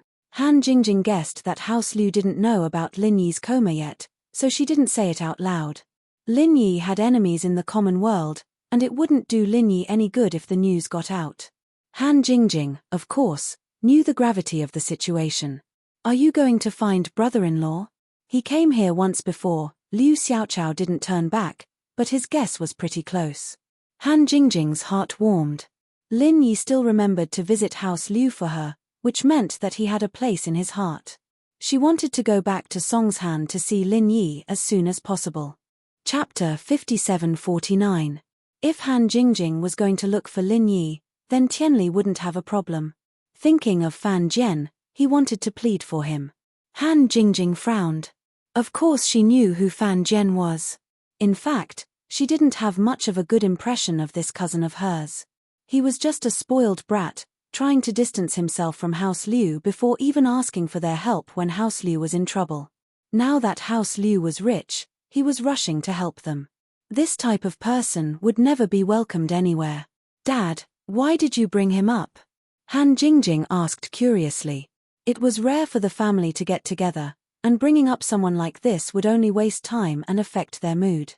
Tianli laughed. "He's your cousin after all. He seemed to have offended Lin Yi before. If there's a chance, you should apologize for him in front of Lin Yi. It's not a big deal, it's all for your mom's sake." Liu Xiaochao, who was driving, curled his lips in disdain. If it weren't for his sister, he would have beaten that Fan Jian up. But since Tianli was talking, he didn't want to interrupt. Han Jingjing couldn't be bothered to ask how Fan Jian offended Lin Yi. With Lin Yi's level, there was no way he would care about a small fry like this. Even Han Jingjing herself didn't care about this Fan Jian. "All right, I'll mention it when there's a chance," Han Jingjing said half-heartedly. The main thing right now was to wake up Lin Yi. As for Fan Jian, she'll think about it when he remembers. Tianli didn't really care about Fan Jian, either. If it weren't for the fact that Fan Jian had come to him crying and begging for mercy, he wouldn't have mentioned this guy when he saw his daughter. Offended Lin Yi? Even if Lin Yi was his son-in-law, he wouldn't dare to offend him at all. Fan Jian was the one who did this to himself, so who could he blame? Soon, the car arrived at the Liu Group skyscraper. It was already night, but the most important people of House Liu were already here. The employees who had been notified were naturally waiting respectfully in the parking lot. Han Jingjing didn't mind at all as she waved her hand to dismiss them. She then took the elevator to the top floor. Her office was still the same. In the beginning, this was Tianli's office, and after she took it over, it became hers. It was precisely because of this that Tianli had the chance to steal the information from the safe, but after Han Jingjing handed the company back to Tianli, this place was left empty by Tianli. Other than cleaning work, no one was allowed to enter. As for Liu Tianli himself, he found another room to use as his office, and so when Han Jingjing came in, she realized that it was exactly the same as before. Even the position of the furniture on the desk was exactly the same. Jingjing, I always thought that you would come back to take over the company, but I also know that you don't care about our family business at all right now, and you don't have the time to take care of the company either. But I'll always keep your office, you can come back and use it whenever you want. Tianli said with a smile after following Han Jingjing in. Han Jingjing was a little touched. She smiled. Thank you, Dad. In that case, I still have some of my old trinkets. Of course, none of them have been touched. I'll break the hands of whoever dares to take them. Tianli laughed. Han Jingjing didn't waste any time. She went into the room and opened the safe. There weren't any important documents related to the company in here, since she'd handed them all over to Tianli. What was left were the instruments and tools that Han Jingjing used for her research. Han Jingjing didn't bring anything other than a soft armor back from Sky Island. If she wanted to wake up Lin Yi, these things would be very useful. She could go buy them at the last minute, but things that she was used to would be more convenient. There were also some things that should be in the villa beside the school, but the things there were more or less the same. It wasn't as comprehensive as this place, so there was no need for her to come back. All right, I've got everything I need. I just wanted to come back to see you guys. Since you're all here, I don't need to go home. I'll come back to see you guys after I'm done with my business in Songshan. Han Jingjing was also very straightforward. She was ready to go back to the airport as soon as she got her things. They didn't know what happened in Songshan, but seeing how hurried Han Jingjing was, Liu Tianyi and the others couldn't really say anything. It was something that concerned Lin Yi, and no matter how small it was still a big deal. They all knew that. Jingjing, why don't I go with you? Maybe I can be of some help. Liu Tianyi asked after some thought. No matter what, going to Songshan wasn't a bad thing. Han Jingjing shook her head. No need, you guys can't help much anyways. Let's talk about it when I come back. Alright, you guys don't need to send me to the airport, just get someone to drive me. Sis, I'll be your chauffeur today, Liu Xiaoqiao said with a smile. Ever since he was young, Han Jingjing was the closest to him. Naturally, Han Jingjing wouldn't reject him. She nodded in agreement. Liu Tianyi and Liu Tianli didn't want to be separated from Han Jingjing just like that, and so they decided to go with her. Han Jingjing's words were wasted. Lin Yi had told them about Han Jingjing's situation on Tianjie Island, but it was better for Han Jingjing to tell them personally than Lin Yi. And so, the way back to the airport became Han Jingjing's Tianjie Island trip report. Xu Shahan's private plane landed in Donghai City at dawn, and Kang Xiaobo sent a car to pick her up and send her straight to Songshan. Luckily, Xu Shahan's itinerary was kept secret. If her fans knew about it, they'd probably be stuck in the airport for half a day. When they arrived at Songshan's villa, Kang Xiaobo, Lai Changyi, Sun Jingyi, and the others were all waiting in the living room. Seeing Han Jingjing, of course, they greeted her passionately. Whether or not Lin Yi could wake up depended on Han Jingjing. They were all acquaintances, so there was no need to be polite. I'll go check on Lin Yi Gij first. We'll talk later, Han Jingjing said with a smile as she carried her suitcase. Chapter 5750. In fact, those who were in this villa were the closest people to Lin Yi. There was really no need to be too particular. Han Jingjing didn't waste any more time and quickly went upstairs to Lin Yi's room. Lin Yi's primordial spirit lying on the bed didn't seem to have any abnormalities on the surface. If it wasn't for the difference in the room, it would look exactly the same as Lin Yi's body on Heaven Island. Even the posture was exactly the same. Big brother Lin Yi, Jingjing is here. Han Jingjing rushed to the bed and put down the box in her hand. She reached out and held Lin Yi's hand and said firmly, Big brother Lin Yi, don't worry. Jingjing will definitely wake you up. Xu Shahan was the second to come in. She was also very worried about Lin Yi, but seeing Han Jingjing's expression, she was too embarrassed to do the same. She could only stand by the door and watch without saying anything. She didn't continue to enter the room, and the people behind her also stopped. After Han Jingjing finished speaking, she let go of Lin Yi's hand and turned around to open the box. She took out all the tools and instruments inside one by one. Jingjing, what are you doing? Xu Shahan couldn't help but ask. In fact, she wanted to ask more about Lin Yi's situation. It was just that Han Jingjing didn't seem to be doing any checks, so she didn't ask. Han Jingjing continued to put things out and said without turning her head, "I just took a look. There is nothing wrong with Lin Yi's primordial spirit. Although it suffered a lot of damage, it only made Lin Yi's primordial spirit a little weaker. It shouldn't be like this. What is going on? I need to do a more detailed check." As she spoke, Han Jingjing had already started to dismantle some of the instruments and reassembled them into new ones.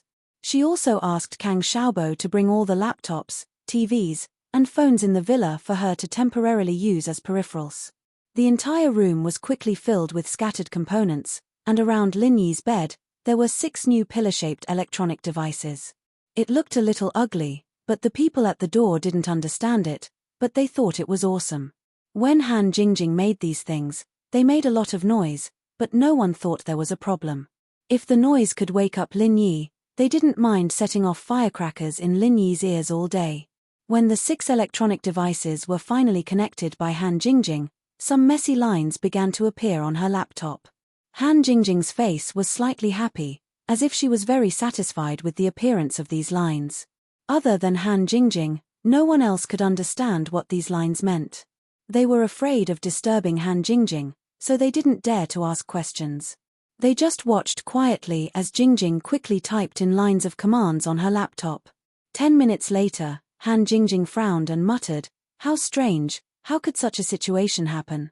Xu Shahan immediately asked, "Jingjing, what did you find out? How is it?"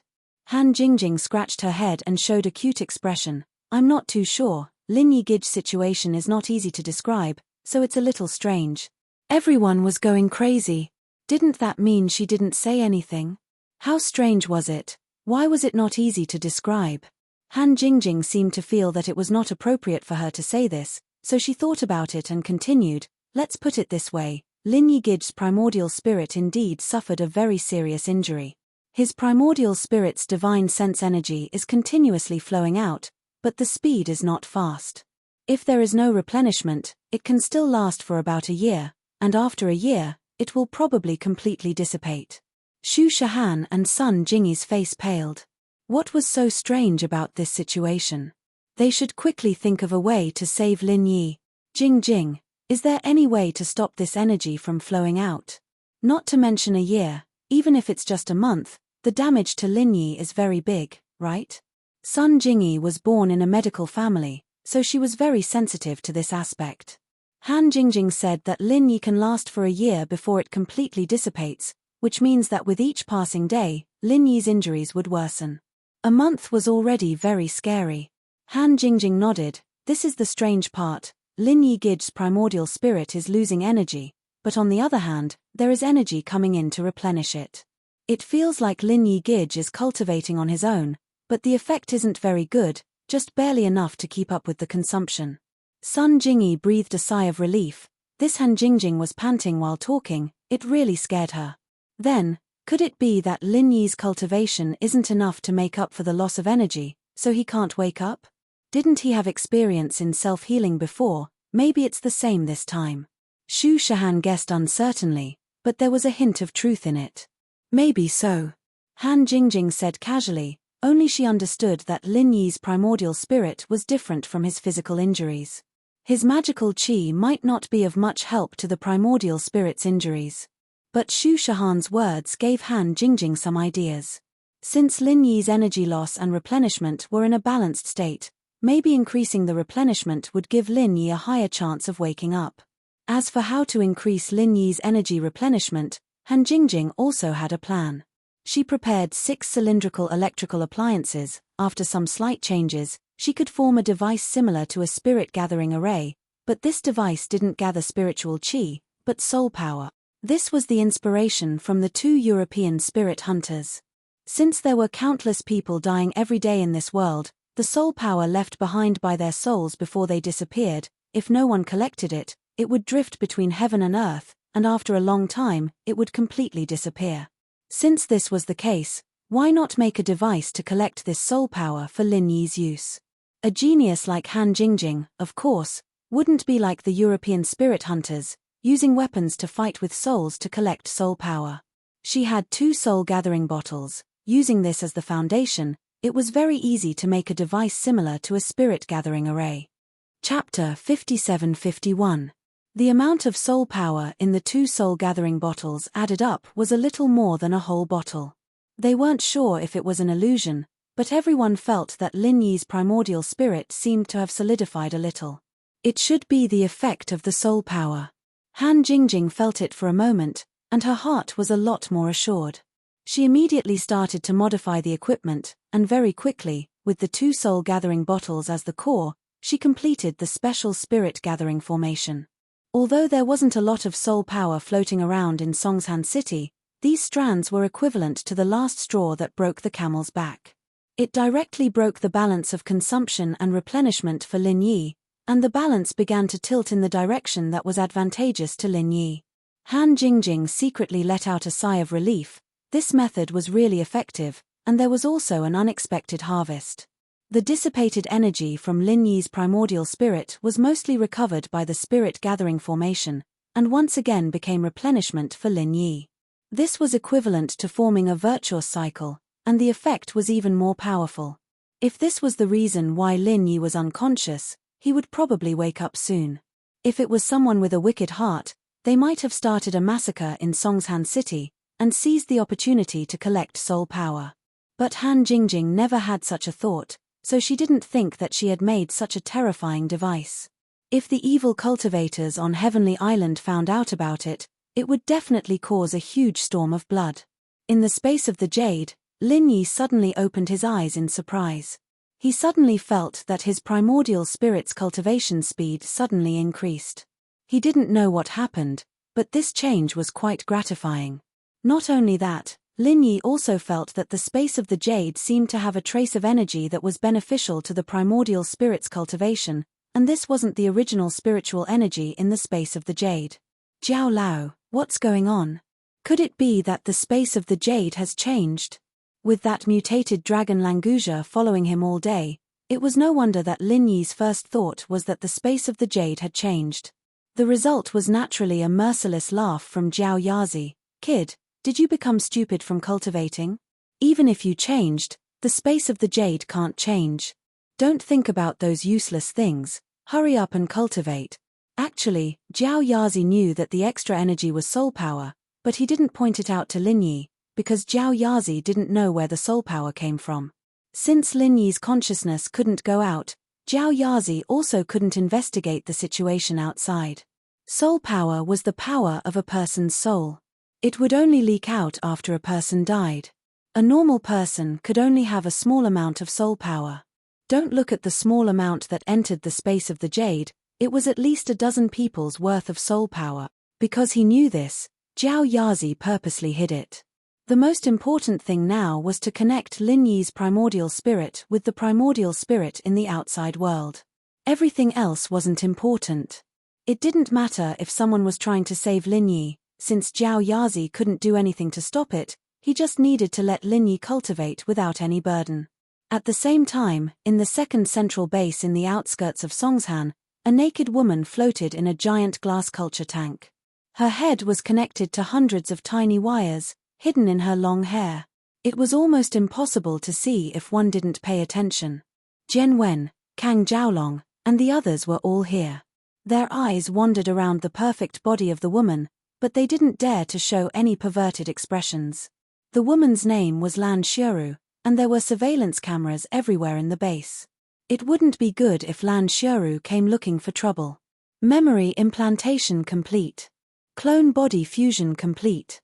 Activated. A stiff electronic voice announced emotionlessly. Following that, the tiny wires left Lan Shiru's head, and the culture fluid in the culture tank was slowly emptied. When the water level was lower than Lan Shiru's head, she slowly opened her eyes. Her beautiful eyes flashed with a trace of confusion, but it quickly cleared up. Evidently, the fusion of memories had worked, and she was completely awake. As the water level dropped, Lan Shiru's body slowly stabilized on the ground.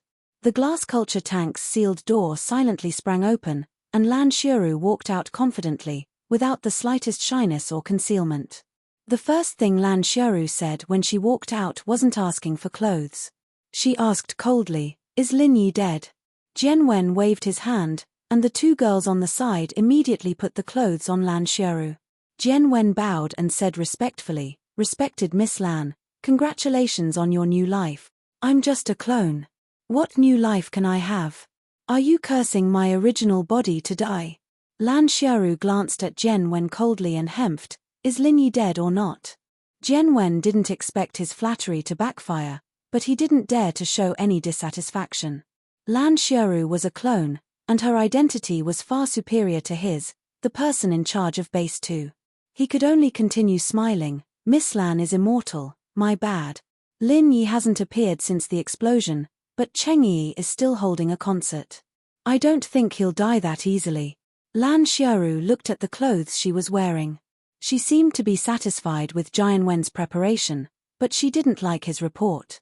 "It's been so many days, don't you know how to investigate? What estimate? If Cheng Yi is in the mood to hold a concert, then Lin Yi will be fine. Go find out where he is now." Lan Xiaoru stood in front of Jian Wen and ordered in an extremely domineering manner. She had to get rid of Lin Yi no matter what. This kind of opportunity wouldn't come by often. "Yes. Actually, I've already arranged for people to investigate Lin Yi's whereabouts. It's just that I've been focusing on reviving you these days, so I've neglected it. I'm sorry." Jian Wen lowered his head and apologized. He knew Lan Xiaoru's personality very well. Going against her would never do him any good. As expected, Lan Xiaoru's expression softened a little when she heard Jian Wen's words. She nodded, "Very good, you've done well. From today onwards, Jian Wen, you're the Commander-in-Chief of the common world. You'll be in charge of everything." Chapter 57-52. Lan Xiaoru waved her hand and said, "I'll leave the matters of the secular world to you. My position is the Chief Scientific Advisor. In the future, I will focus on improving the technological strength of the center of the secular world, so I don't have time to pay attention to these matters. You are a talent, and we have been observing you for a long time. It's time for you to come out and take charge." Naturally, Jian Wen thanked Lin Yi again and again with a face full of gratitude, but the two of them knew very well that this decision was made because the center's power in the common world had suffered quite a bit from Lin Yi's repeated attacks. There really wasn't anyone other than Jian Wen who had the qualifications and experience to be the commander of the common world. Lan Xiaoru finished with Jian Wen and turned to look at Zhaolong. The glasses doctor was killed by that traitor Dafeng, and he didn't leave a DNA sample, so there's no way to clone him. But the glasses doctor is a precious talent of the center, and there's a backup of his memories. I need to raise a young scientist to inherit the doctor's memories. Do you have any suggestions, Head Commander En? Zhaolong's heart pounded furiously. Lan Xiaoru was talking to Jian Wen, but her eyes were on Zhaolong. This wasn't even a hint, it was a blatant statement. He wouldn't be Zhaolong if he didn't get it. Zhaolong had already analyzed the pros and cons of this in a split second. Inheriting the glasses professor's memories would very likely cause him to lose his personality, but if that were the case, Lan Xiaoru wouldn't need to choose Zhaolong at all. She could have just picked a random young man. Since Lan Xiaoru had her eyes on Zhaolong, it was most likely because of his talent. After all, he was a young and promising doctor, and he was known as a genius. Zhaolong guessed that after inheriting the glasses doctor's memories, his personality would still be his, but the memories would be shared by both of them. It wasn't a big deal. On the other hand, Zhaolong would become one of the top figures in the common world at the very least. He'd be one of the top 3. This was a chance that Zhaolong had been dreaming of. He'd always been jealous of his cousin, Kang Mingming. He was a useless playboy, but why was he able to do so well? He, the prodigy of House Kang, was like an ant. Now that there was a chance, Zhaolong would definitely grab it. Lan Xiaoru didn't say anything, but Zhaolong was already prepared to say yes. Jian Wen was a smart man, too. He only needed to glance at Lan Xiaoru to know what she was thinking. He smiled and nodded. What a coincidence, I have a suitable candidate here. At the same time, Jian Wen reached out and pulled Zhaolong over. Miss Lan should know this Zhaolong, right? Originally, he came from the Central Sanctuary. He has the title of Doctor of Medicine, and his IQ is beyond doubt. Besides, he is Kang Mingming's brother. Speaking of which, He is one of us.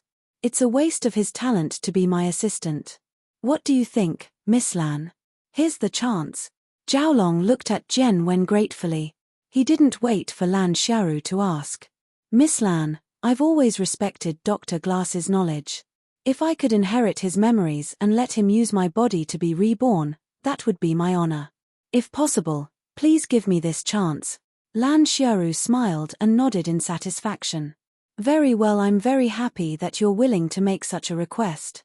Dr. Glasses would be very satisfied to have a talent like you as a vessel for his rebirth. Then it's decided. Prepare the memory inheritance immediately. The equipment was ready-made, but only Lan Xiaoru knew the password to open the memory extraction. She had to do it herself. Jian Wen looked at Zhao Long lying on the metal table, deep in thought. Theoretically speaking, Lan Xiaoru and Dr. Glasses were both immortal existences, but Lan Xiaoru used her own DNA to duplicate a body infinitely. Dr. Glasses, on the other hand, probably didn't want to clone himself because his original body was too weak. He only backed up his memories as a means of rebirth. Now that Jian Wen was the commander-in-chief of the common world, he had the right to preserve the possibility of rebirth for himself. He was already considering whether he should choose Lan Xiaoru's method or Dr. Glass's method. Suddenly, Jian Wen had an idea. Perhaps he could combine the two methods and keep a copy of his memories. He wouldn't use a human body as a vessel, but a clone body instead. Of course, this clone body wouldn't be his original body. A clone with no memories at all would be more suitable as a vessel for the memory inheritance. The first name that popped into Jian Wen's mind was Lin Yi. Jian Wen hated Lin Yi to the bone, but in his subconscious, he really wanted to be like Lin Yi. If he could get a sample of Lin Yi's DNA and clone it, would he be as strong as Lin Yi? Jian Wen couldn't stop himself from thinking about it. The more he thought about it, the more feasible it seemed. The only problem was, how could he get a complete copy of Lin Yi's DNA? Of course, problems could always be solved with solutions. With a plan like this, Jian Wen believed that he could do it. Now that he was the commander-in-chief of the common world, he'd be able to think of a way to solve small problems like this. As Jian Wen's thoughts ran wild, Zhao Long successfully inherited the doctor's memories and sat up with his hands on his messy head. Lan Xiaoru stood in front of Zhao Long, waiting for him to calm down before smiling. Zhao Long. Or should I keep using Dr. Glasses? Zhao Long put a hand on his forehead and chuckled. Miss Lan, just call me Zhao Long. I've inherited Dr. Glass's memories, but the original name sounds better. Lan Xiaoru nodded with a smile. No problem, if you like Dr. Glasses, you can change it. Zhao Long laughed and thanked Lan Xiaoru. He stood up and waved at Xue Jianfeng, who was sitting in the corner, watching coldly. Xue Jianfeng, how's the fusion? Come here and give me a check. Chapter 57-53. Zhao Long had inherited the Glasses professor's memories, and Xue Jianfeng should have been happy about it. But looking at Zhao Long's annoying face, Xue Jianfeng regretted not killing him at the bottom of the sea. But no matter how unhappy he was, he didn't dare to show it. He walked over obediently. Glasses professor, it's great that you're able to come back to life. My situation seems to be pretty good. Zhao Long frowned. Call me Professor Kang. I know you respect the professor a lot, and I'm indeed the professor's reincarnation, but I hope you remember that I'm Zhao Long now. Do you hear me? Don't let this happen again. Xue Jianfeng was getting more and more pissed off. He was a powerful practitioner at the early stage of mystic ascension, but he was being scolded mercilessly by an ant like Zhao Long. Didn't this idiot know that he could kill him with a single glance? Yes, I hear you. It won't happen again. Xue Jianfeng gave in, feeling extremely wronged. There was still poison in the center of his body. If he could get rid of the poison, he'd never let that bastard Zhao Long go. Zhao Long was satisfied with Xue Jianfeng's attitude. He picked up a scalpel and threw it to Xue Jianfeng. Make a bigger wound for me. He wanted to cut Xue Jianfeng for fun, but Xue Jianfeng's defense wasn't something anyone could break. Even if Zhao Long used a large knife, he wouldn't be able to leave a mark on Xue Jianfeng's body, much less a scalpel. Xue Jianfeng's eyebrows twitched. He gritted his teeth and grabbed the scalpel. He made a cut on his arm, and a 30-centimeter-long cut appeared. It was so deep that the bone could be seen. This guy was really cruel to himself. Jiaolong didn't care about Xue Jianfeng's feelings and expressions. He focused on the wound. Lan Xiaoru and Jian Wen did the same. They were all looking forward to Xue Jianfeng's self-healing ability. Blood seeped out of the cut quickly, but before it could form, the cut closed at a speed visible to the naked eye.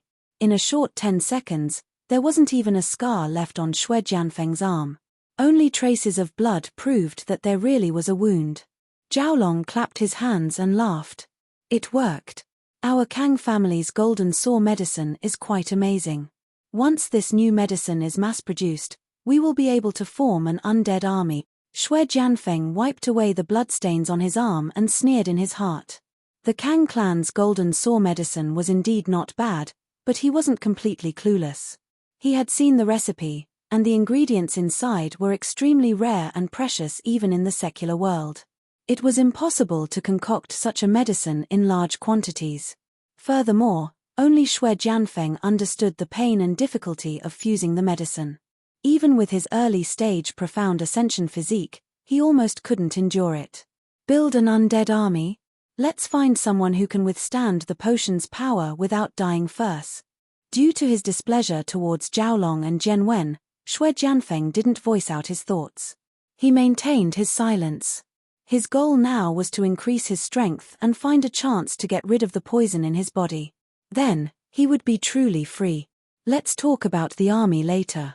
Let's discuss the plan to deal with Lin Yi first.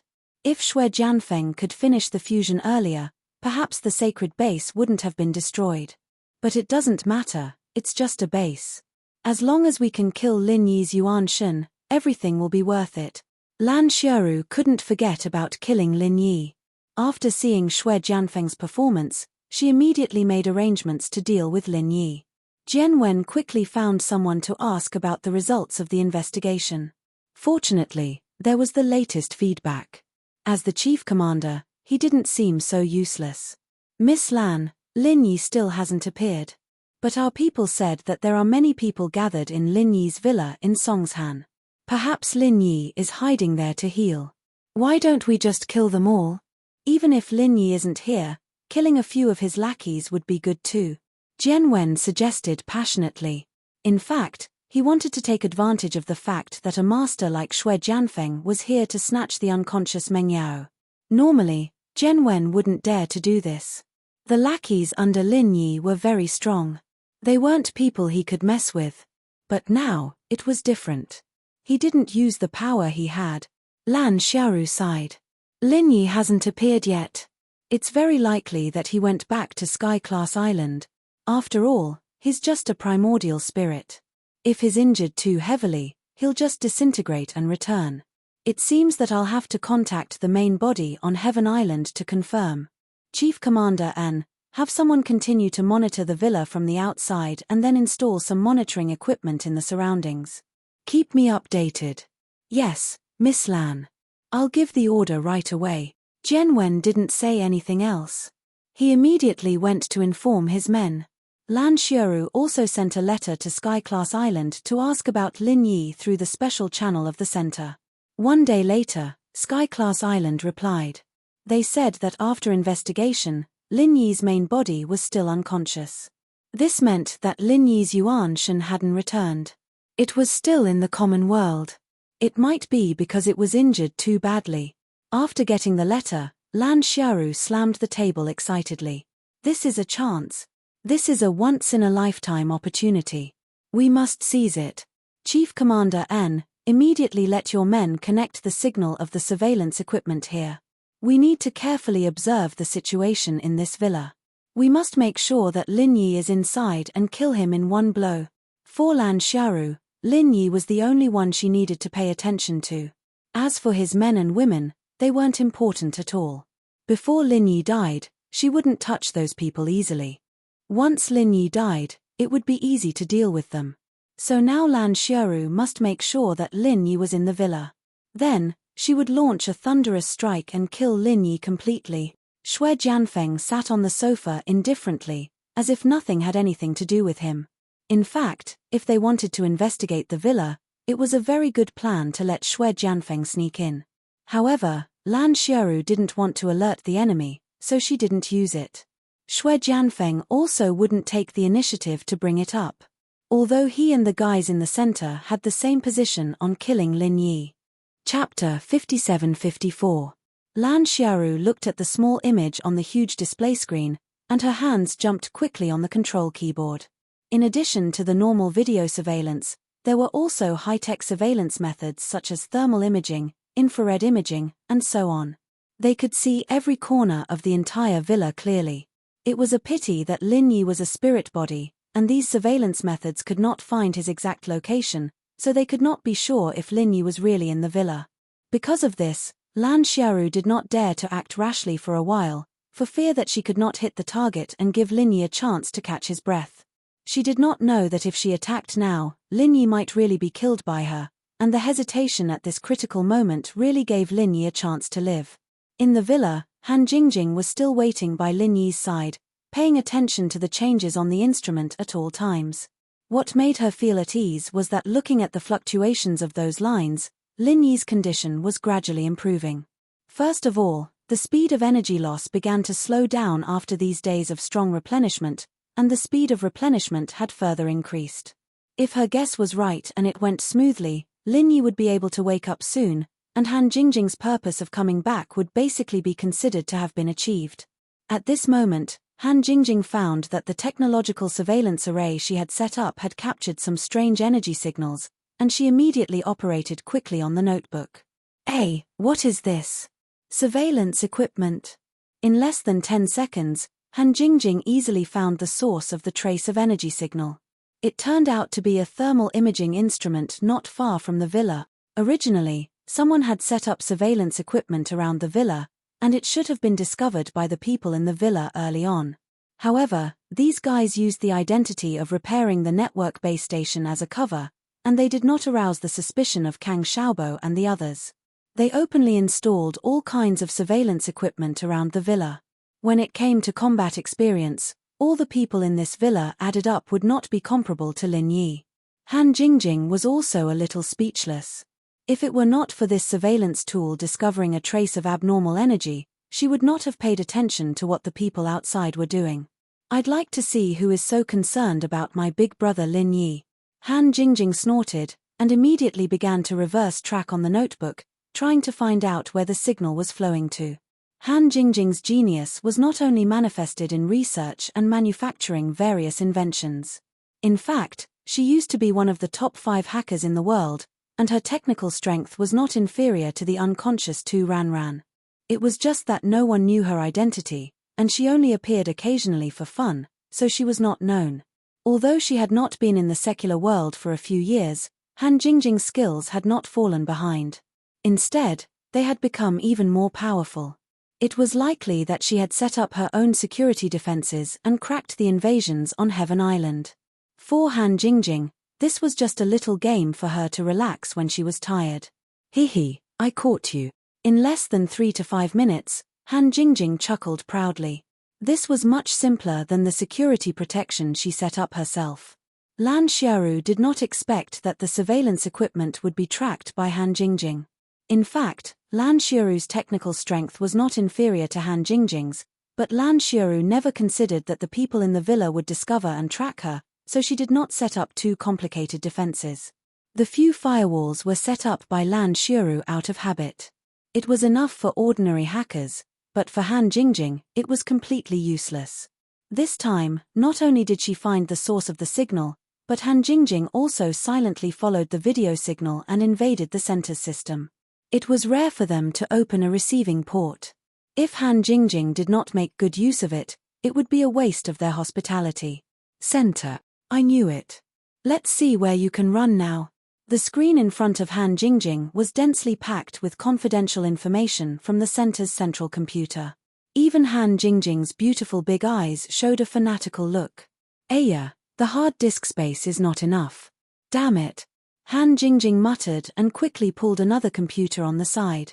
After connecting it quickly, she continued to copy the center's database. Taking advantage of this time, she also observed Lin Yi's situation. It was still developing in a good direction, so Han Jingjing continued to control the center's central computer. With the highest control authority, Han Jingjing could copy the center's confidential information without any scruples. Originally, she wanted to delete all the information after copying, but doing so was likely to be discovered by the people in the center, so Han Jingjing maintained extreme caution. She only copied it, and did not act rashly. Suddenly, the name of a project caught Han Jingjing's attention: Spirit Incinerator. This name was obviously targeted at Brother Lin Yi. How could Han Jingjing let it go? She immediately secretly looked at this file first.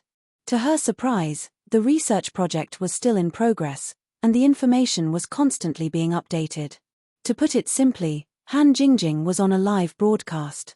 Spirit Incinerator was based on the super flame researched by the Glasses Doctor in the center's sacred. It was a simplified device that made it easier to carry around, but the power of the flame in a unit wouldn't be reduced at all. The Glasses Doctor's memory had been passed on to Zhaolong, so this project was now under Zhaolong's management. Lan Xiuru also helped solve some of the problems, which made the research progress quite fast. Han Jingjing was secretly shocked as she watched. Sure enough, she wasn't the only genius in this world. The guy who developed the primordial spirit incinerator was an extremely intelligent existence. Han Jingjing felt that he wasn't much inferior to her. Of course, now wasn't the time to be amazed by the opponent's strength. Seeing that the spirit incinerator was about to be completed, Han Jingjing felt that she should do something, but she didn't know what to do yet. It wasn't that Han Jingjing didn't have a plan, but there was more than one action she could take, and she didn't know which one was the best. Brother Lin Yi, you're really lucky. Luckily it was Jingjing who came.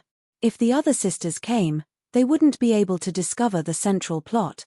Knowing that Lin Yi's condition was improving, Han Jingjing's mood improved as well. She couldn't help but praise Lin Yi. Chapter 57-55. As she spoke, Han Jingjing got busy again. She gathered the scattered parts and started making something.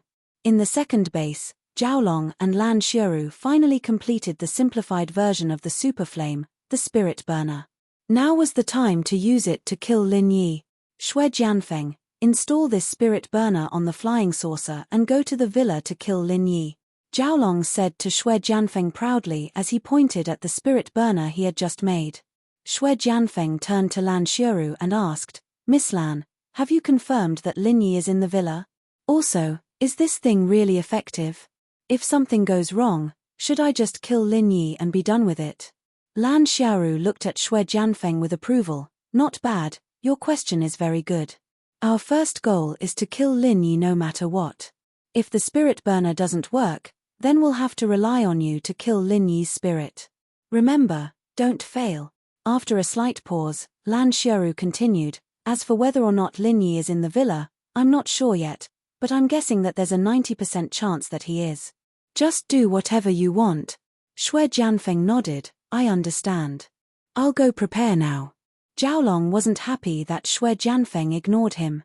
He humphed, forget it, I'll go with you. I'm the one who made this spirit burner, after all.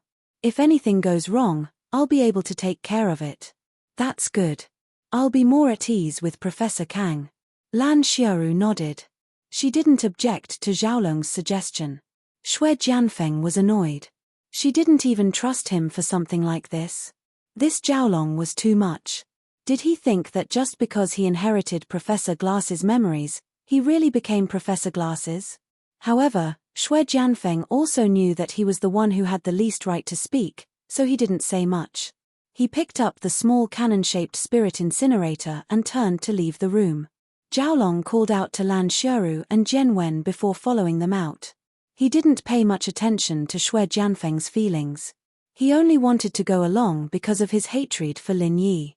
There weren't many chances to kill Lin Yi with his own hands, so Zhaolong wouldn't miss it. The sky was already dark by the time everything was ready.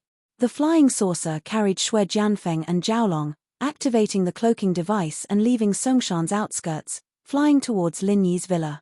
It wasn't even a minute before it reached Lin Yi's villa. It was a city area, after all, and the speed of the flying saucer was incredibly fast.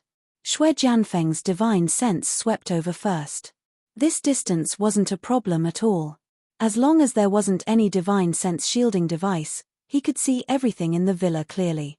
It was much better than the surveillance devices outside. Lin Yi really is heavily injured. He's lying unconscious in the room on the second floor, Shui Jianfeng said, pleasantly surprised. If he knew it would be so easy, why would he need those surveillance devices? He could have just asked him to take a look around here. However, Shui Jianfeng's divine sense was noticed by Languzhe. Languzhe was much stronger than Shui Jianfeng, and so was his divine sense. Shui Jianfeng's scan was immediately noticed by Languzhe, and he followed up with a scan.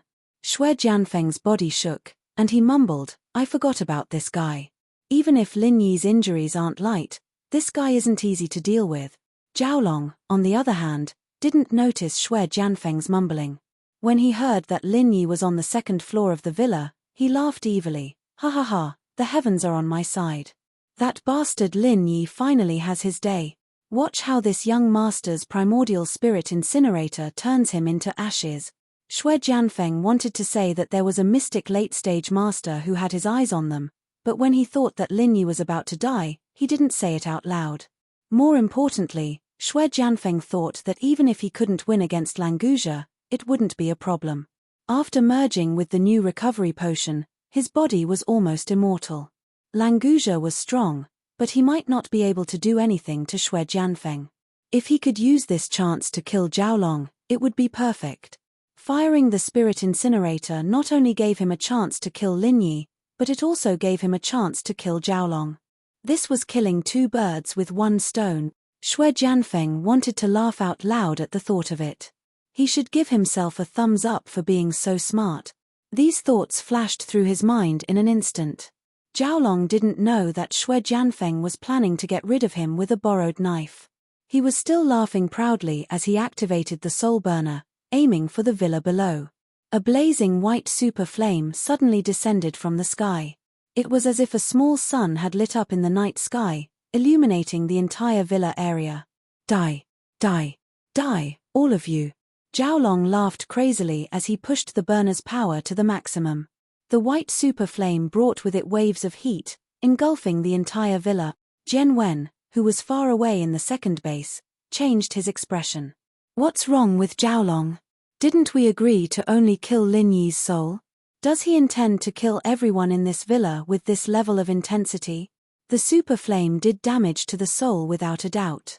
It was obvious from Lin Yi's current situation. But in fact, the super flame didn't only work on the soul. It would burn everything else as well. Judging from the range of the super flames that Zhaolong had unleashed, the entire villa would be completely destroyed in 1 or 2 seconds. Everyone inside, including Languzhe, would probably be burned to ashes. Jian Wen didn't care about the others, but Meng Yarou was in deep slumber as well. This bastard Zhaolong was going to kill Yarou as well, but the super flame of the spirit burner had already been unleashed. Even Jian Wen couldn't stop it now. Killing Lin Yi was something to be happy about, but letting Yarou die with him was something he couldn't accept. Chapter 57-56. Just when these people in the center thought that the outcome had been decided, an inconspicuous metal rod that looked like a lightning rod suddenly flashed with a few electric arcs. Then, the blazing white flames that covered the sky seemed to be attracted by the lightning rod. They suddenly changed their direction and gathered on the metal rod. Zhaolong's smile was still on his face when he realized that things weren't as he'd imagined. The villa below was still the same villa, and the super flames from the spirit burner didn't even burn a single feather on the roof, much less Lin Yi inside. "What's going on?" Zhaolong asked, surprised, but no one answered his question. Could it be that it's malfunctioning? That doesn't make sense. Zhaolong subconsciously activated the spirit burner again, and another ball of super flame fell straight down. This time, Zhaolong's eyes were wide open, and he could clearly see the super flame being absorbed by the metal rod. How could this be? Zhaolong was dumbfounded. Strictly speaking, this spirit burner was created by combining his and the glasses professor's intelligence. How could it be useless?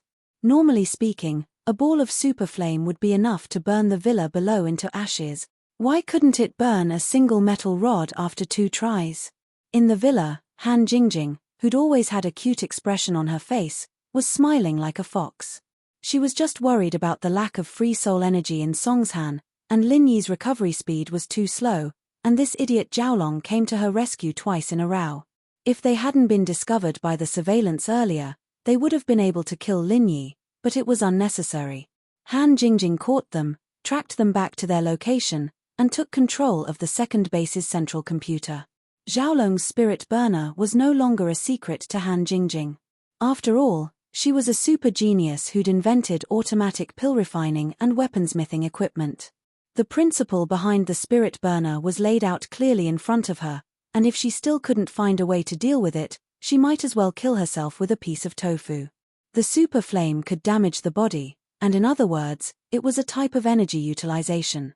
Han Jingjing created a reverse recycling device for the spirit burner, reversing the damage of the super flame. Zhaolong's 2 consecutive attacks were converted into energy for Lin Yi's body to absorb. It wasn't as effective as pure soul energy, but there was a lot of it, and it should be able to speed up Lin Yi's recovery. Why did you stop? Let's do it a few more times. This little bit of energy isn't enough to wake up Lin Yi, big bro. Zhaolong. Go. Don't give up. Go. Han Jingjing stared at the computer screen with a smile, cheering for Zhaolong in the UFO. If she only used the super flame twice, it wouldn't even be enough for her hard work. Another ball of white super flame appeared on the screen, and Han Jingjing couldn't help but exclaim. At least Zhaolong wasn't so scared, or else she'd consider making a simplified spirit burner herself to replenish Lin Yi's energy. In the UFO, Zhaolong screamed hysterically, "Impossible. There's nothing wrong with my work, how could this happen? This doesn't make sense." Amidst Han Jingjing's laughter, she fired the super flame again and again, adding to Lin Yi's recovery. Xue Jianfeng's face was a little ugly. He wanted to use Langusia to get rid of Zhaolong, but it had been so long, and even the security of the residential area was gathering here. There was no response from the villa at all. Something was wrong, and while he wasn't afraid, he still felt a little guilty. Zhaolong, don't use your spirit burner anymore. Use the laser cannon to blow up this villa first, and if Lin Yi doesn't die, then use the burner on him. Xue Jianfeng couldn't help but remind Zhaolong, who was already in a dead end. After all, compared to Zhaolong, he wanted to kill Lin Yi more. Zhaolong paused, not minding the disrespect in Xue Jianfeng's tone. He clapped his hands. Makes sense. Xue Jianfeng, you're quite smart, aren't you? Your limbs aren't the only thing you have. Xue Jianfeng wanted to slap this guy to death. If he'd known this guy was like this, he would have thrown him into the sea to feed the fishes when he escaped from the holy center. Zhaolong's back was facing Xue Jianfeng, so he didn't see him grit his teeth. His hands were still moving quickly on the control panel, and under the UFO, the spirit burner's barrel retracted, revealing the laser cannon's barrel. Lan Xiaoru and Jian Wen were shocked that the super flame didn't work at all, but Zhaolong was getting ready to use the laser cannon. Jian Wen, who was in the base, finally came back to his senses and yelled into the communicator, "Zhaolong, don't destroy the villa. Lin Yi isn't alone in there. Let Xue Jianfeng go destroy the absorption device." Unfortunately, his words didn't stop Zhaolong. As far as Zhaolong was concerned, anyone who was with Lin Yi should be dead, so he pretended he didn't hear Jian Wen's call. The muzzle of the laser cannon quickly charged up, and then a white light flashed, and a beam of light fell directly on the villa. The security guards who ran over from afar were all stunned, as if they were watching a sci-fi blockbuster. Because of the laser cannon, the UFO's invisibility had failed, so these people were all thinking, could it be that aliens were invading Earth? Zhaolong's lips curled into a smile. He could already imagine the villa being reduced to rubble, and then the laser cannon would be replaced with the spirit burner, turning everything into ashes with a super flame. But the next moment, Zhaolong was completely dumbfounded. There was a flash of light above the villa, and a U-shaped light shield appeared. After the laser beam entered the shield, it turned around and shot back at the flying saucer. What the hell? Zhaolong was scared out of his wits. The UFO had a protective shield, but Zhaolong didn't even think about getting hit by his laser cannon, so he didn't activate it. Even if he thought about it, he wouldn't be able to activate it in time. Chapter 57:57. Alert! Alert! The UFO is under attack. Heavily damaged. Explode in 30 seconds. The UFO's electronic voice sounded intermittently. Judging from the sparks on the whole, it was obvious that the UFO wouldn't be able to hold on much longer. Jiaolong was still in shock and didn't know how to react when he heard the alarm.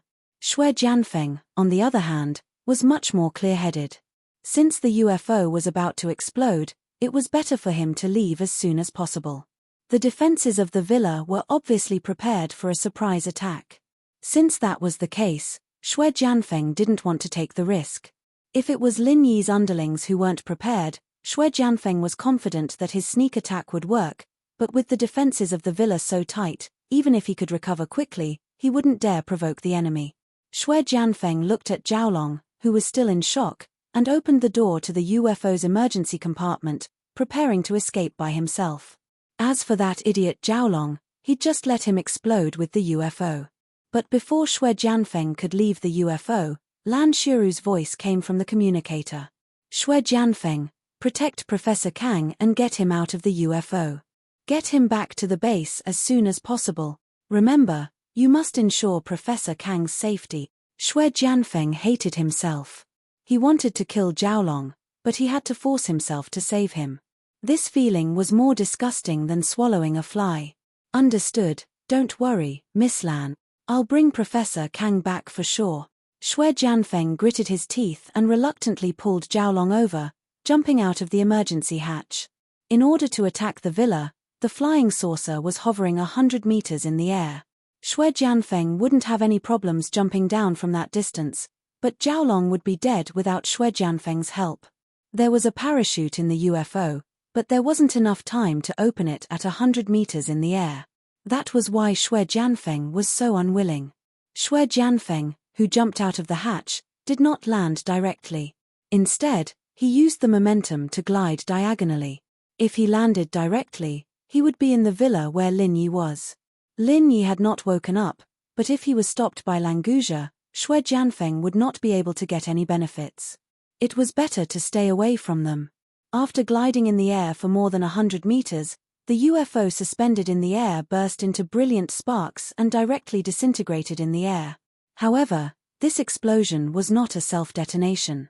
Instead, it exploded because it was hit by the laser cannon, so the power was not that great. A few larger parts of the UFO fell with a flaming tail.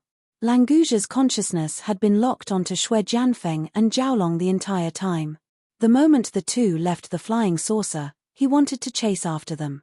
Languja had always wanted to kill Xue Jianfeng, who had the scent of a sea beast on him. Unfortunately, Lin Yi didn't agree. This time, Lin Yi was still unconscious, so there was no one to stop him. Languja, of course, didn't want to let Xue Jianfeng go. Languja, where do you think you're going?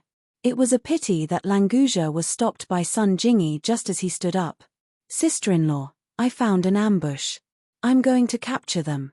Languja scratched his head. He had a lot of respect for Sun Jingyi.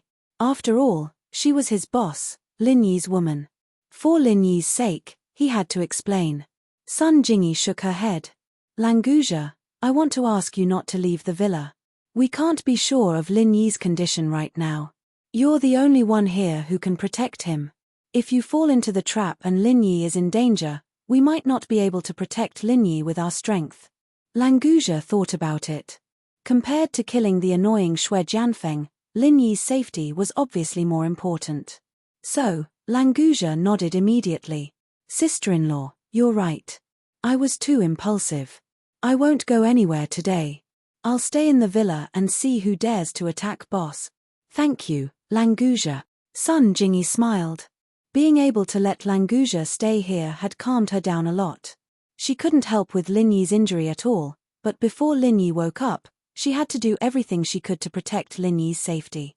There were a few sounds of heavy objects falling to the ground. It was obvious that it was the flying saucer that exploded in the sky. Han Jingjing shouted from upstairs. Sister Jingyi, get someone to bring the flying saucer's pieces in. I need to study them. Then, I'll notify the Secret Investigation Department and have them settle this. Don't let anyone know. Okay, I'll arrange it. Sun Jingyi agreed. She asked Yu Bing and the others to help move the flying saucer pieces in. The flames on the metal pieces had already disappeared when they hit the ground. Although it was a bit hot, Yu Bing and the others weren't afraid of the heat. They quickly moved the pieces in. As for the security guards that came later, they were sent away by Kang Xiaobo with a random excuse. It couldn't be helped. Kang Xiaobo was a famous figure in Songshan. Even if he was lying, the security guards would believe him. Han Jingjing checked on Lin Yi's condition again. After absorbing the energy from the super flame, Lin Yi seemed to be getting a lot better. Han Jingjing didn't stay here and ran downstairs. As for the flying saucer technology, Han Jingjing had already gotten it from the central mainframe of the base. Now, she only needed to look at the wreckage of the flying saucer to confirm the materials used and the arrangement of the circuits. Then, she would be able to calculate what kind of resources she needed to build a flying saucer. Although she couldn't bring the flying saucer back to Sky-class Island, it was still good to use it in the common world. Plus, after Han Jingjing returned to Sky-class Island, she could build another flying saucer. This thing was much more reliable than flying spirit beasts. It was also very fast. After Han Jingjing modified it, it would be even more perfect. Aya, there's only this much left. What a pity. Han Jingjing ran down and saw the black metal pieces. She had a regretful expression on her face. She didn't think about the person who caused this. After banging on it for a while, Han Jingjing nodded in satisfaction. Good, good. Although it's broken, I've gathered most of the things I wanted. Jingjing, sis-in-law, do you want to build a flying saucer for us too? Kang Xiaobo asked curiously. His eyes were full of expectation. It was a good thing to have a flying saucer to play with. I have this plan, but I'm not sure yet. Han Jingjing said with a smile. Although they had the technology, it wasn't easy to build a flying saucer. While everyone was talking, Lin Yi, who was upstairs, slowly opened his eyes. His consciousness had finally communicated with the Yuanshan outside from the space of the jade pendant. It was only a matter of time before he woke up. Chapter 57-58. There is such a plan, but I'm not sure yet. Han Jingjing said with a smile. Although the technology was there, it was not so easy to build a flying saucer. Just as everyone was talking, Lin Yi slowly opened his eyes upstairs. His consciousness finally communicated with the Yuanshan outside from the space of the jade pendant. It was only a matter of time before he woke up. But what were these strange metal rods around him? An array. Who set it up? Lin Yi remembered that he was injured and unconscious after the explosion in the central sacred region. Fortunately, Languja had already picked them up at that time, so the safety of others didn't seem to need him to worry. With a sweep of his divine sense, Lin Yi already knew that he was back in the villa in Songshan City. Those who were unconscious continued to sleep well, and the rest were in the living room below, huddled together to study something. Jingjing. Lin Yi was slightly stunned. For a moment, Lin Yi wondered if he had returned to the heavenly island. Otherwise, how could he see Han Jingjing? However, except for Han Jingjing, the rest were in the secular world, and this was indeed the villa in Songshan City. Then there was only one possibility: Han Jingjing also came to the secular world. After carefully sensing, Han Jingjing was indeed a Yuanshan. This made Lin Yi very surprised. How long had he been unconscious? Could it be that it wasn't 10 days, but more than 10 months? Otherwise, how could Han Jingjing appear here as a Yuanshan? Was she already a nascent soul master? Jiao Lao, how long did I stay in the space of the jade pendant?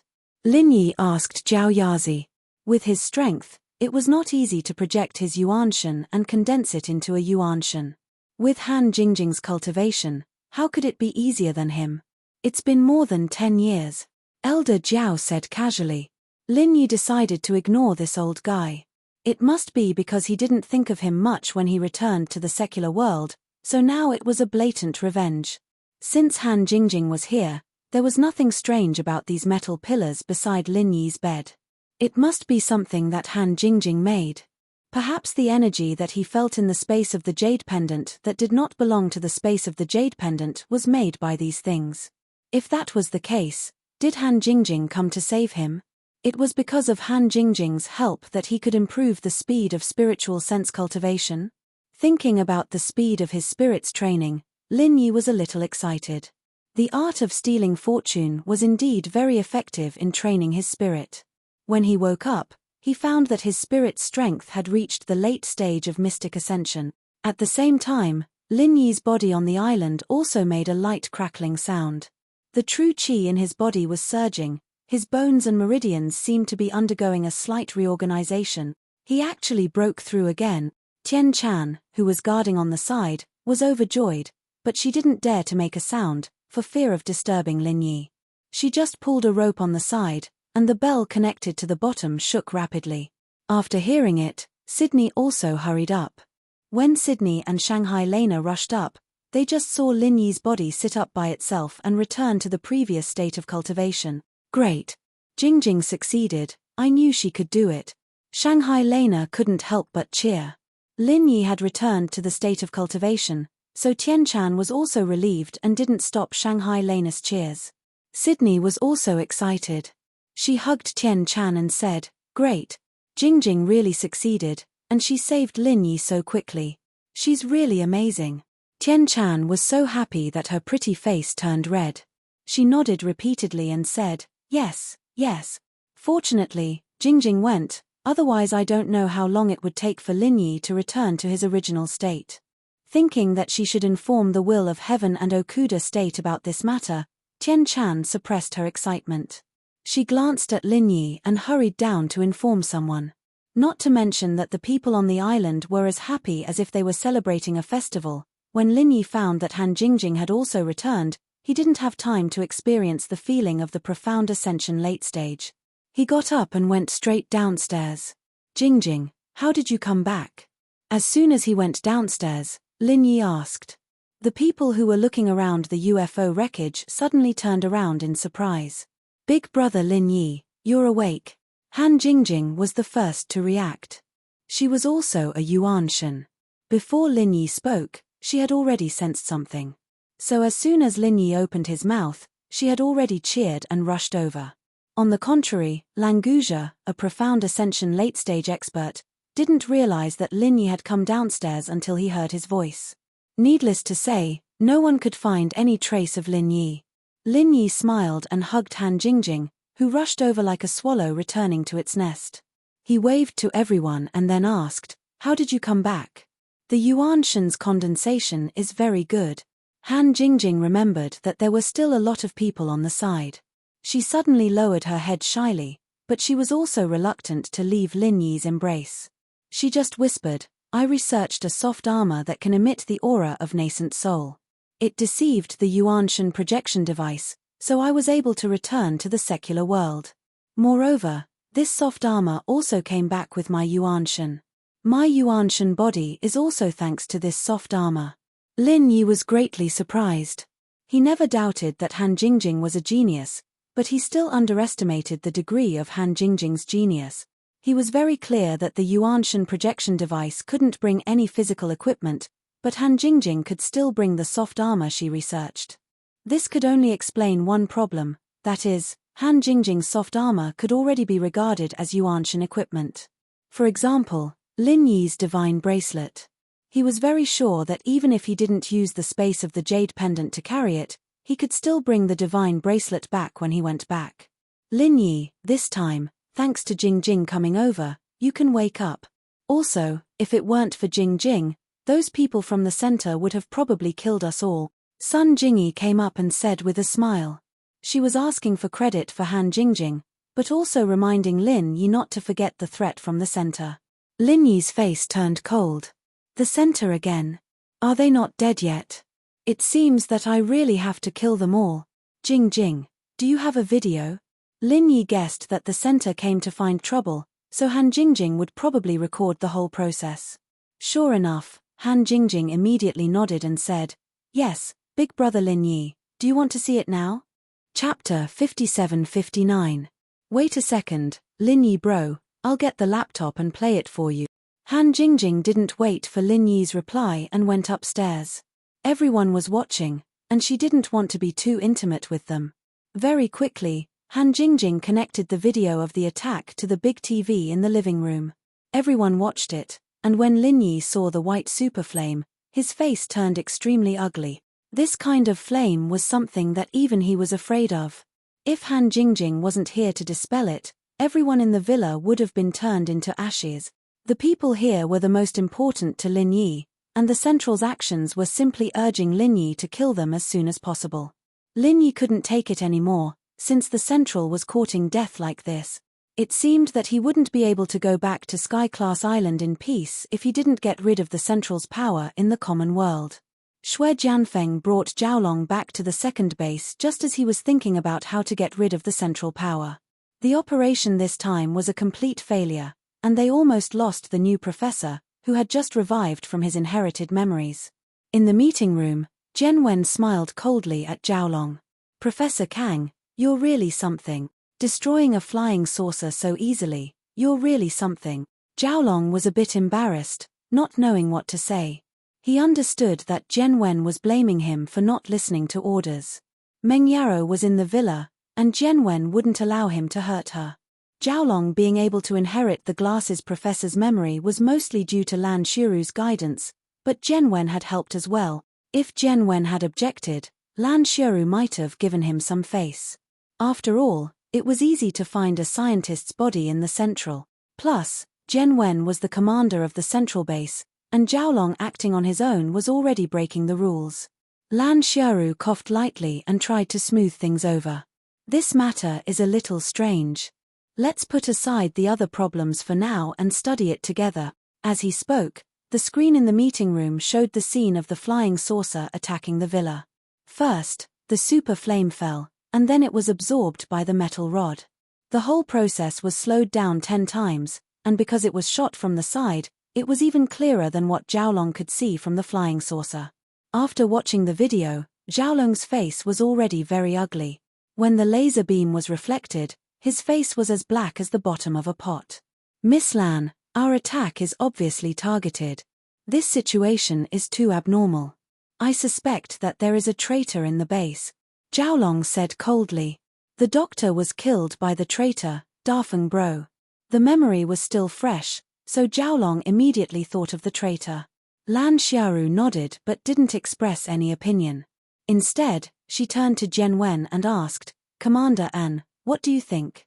This second base was built single-handedly by Zhen Wen, and Lan Xiaoru didn't know much about it, so she asked for his opinion. Zhen Wen said solemnly, "It's not impossible.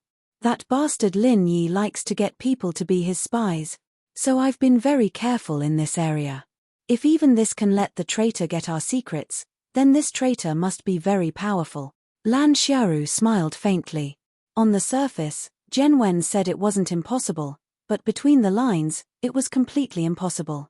Lan Xiaoru didn't say much and looked at the stilled video again. It was the moment when the laser beam was reflected by the U-shaped shield. Whether or not there is a traitor, it's certain that they have a technological expert. Otherwise, even if we gave them the theory, they wouldn't be able to crack it and create a countermeasure in a short time. Lan Xiaoru's right index finger on the table lightly tapped on the metal surface as she analyzed calmly. Zhaolong heard it and slapped his thigh as if he had thought of something. "That's right. That must be it. I remember now, Lin Yi does have a technological expert with him. I think she's called Han Jingjing. Back then, it was this little bitch who made some automatic pill refining equipment for Miracle Dr. Guan's medical company to sell. House Kang's business was ruined, and we almost went bankrupt. If Zhao Ming didn't enter the Five Elements sect and go to Sky Island, House Kang would have been gone a long time ago. The technological expert in the villa must be this little bitch." Lan Xiaoru raised an eyebrow and tapped hard on the table. "Oh? I know this Han Jingjing, but she should be on Sky Island. It would be strange if she came back. Wait here, I'll contact the main body." "Yes. Miss Lan, please go ahead." The three didn't have any objections and sent Lan Xiaoru out of the meeting room. After Lan Xiaoru left, the three in the meeting room didn't like each other, and the atmosphere became awkward. Zhen Wen originally liked Zhaolong a lot, even taking him in as his follower. But after Zhaolong inherited the glasses professor's memories, his status wasn't any lower than Jian Wen's. Plus, He wanted to kill Meng Yaro as well, and even said that there was a spy in the second base. It would be strange if Jianwen still treated Zhaolong nicely. As for Xue Jianfeng, Jianwen didn't really care about him, and naturally, he wouldn't care about him now. Xue Jianfeng knew that he didn't care about Jianwen either, let alone Zhaolong, who he wanted to kill but had to save. Zhaolong was in high spirits, and he didn't care about the two's feelings. The three just stared at each other. After a while, they remembered that Lan Xiuru wouldn't be able to contact Sky Island so quickly. The three didn't say a word and left with a humph at the same time. One day later, Jianwen and the others returned to the meeting room and waited for Lan Xiuru. They still had the same attitude as yesterday. When Lan Xiuru came in and saw the three's strange behavior, she felt a headache coming on. It was a classic case of people losing their morale, and it was hard to lead the team. Chapter 5760. Zhaolong frowned. There was no information on Han Jingjing in the professor's memories, so he probably didn't pay much attention to her. Zhaolong's own memories, on the other hand, gave him a better understanding of Han Jingjing. I seem to remember that spirit projection requires one to be at least nascent soul level, right? Is that little bitch Han Jingjing that strong already? Miss Lan, you said last time that the spies on Skyclass Island all paid attention to the women around Linyi, and they shouldn't be that strong. Zhaolong rubbed his forehead. The two memories hadn't completely merged yet, so it was a little confusing when he searched through them. It made him feel quite uncomfortable. Lan Xiaoru glanced at Zhaolong. I've asked around, and the information I got was that Han Jingjing created a soft armor of disguise and used it to fool the soul projection device. That's why she was able to return to the mortal world without any problems and still maintain her soul form. To be honest, I really admire her. We've met our match this time. Zhaolong nodded and chuckled. I've met my match, isn't that a good thing? With Miss Lan here, I don't think that Han Jingjing will be able to make any waves. On the contrary, the things that she has come up with are also very inspiring to us. For example, the camouflage soft armor that can hide from the primordial spirit projection device. Since we know about it, we can always research it. You're quite confident, aren't you? You're a genius with the brains of two professors. Xiuru smiled faintly, but her expression changed immediately. Not good. I finally understood why Han Jingjing had set up those devices to deal with our attacks. She must have hacked into our system. Zhaolong's face changed as well. The glasses professor and Lan Xiuru were used to treating the second base as the central holy domain of the seabed. All the systems there were set up by the two of them, and they knew how strong it was against hackers. But this place was built by Jianwen, and although it was the center's standard system, it was far from being able to defend against network attacks. Jianwen wasn't an idiot. He understood after hearing Shuru's words. He was very confident in his men's loyalty, and he didn't think there was a spy.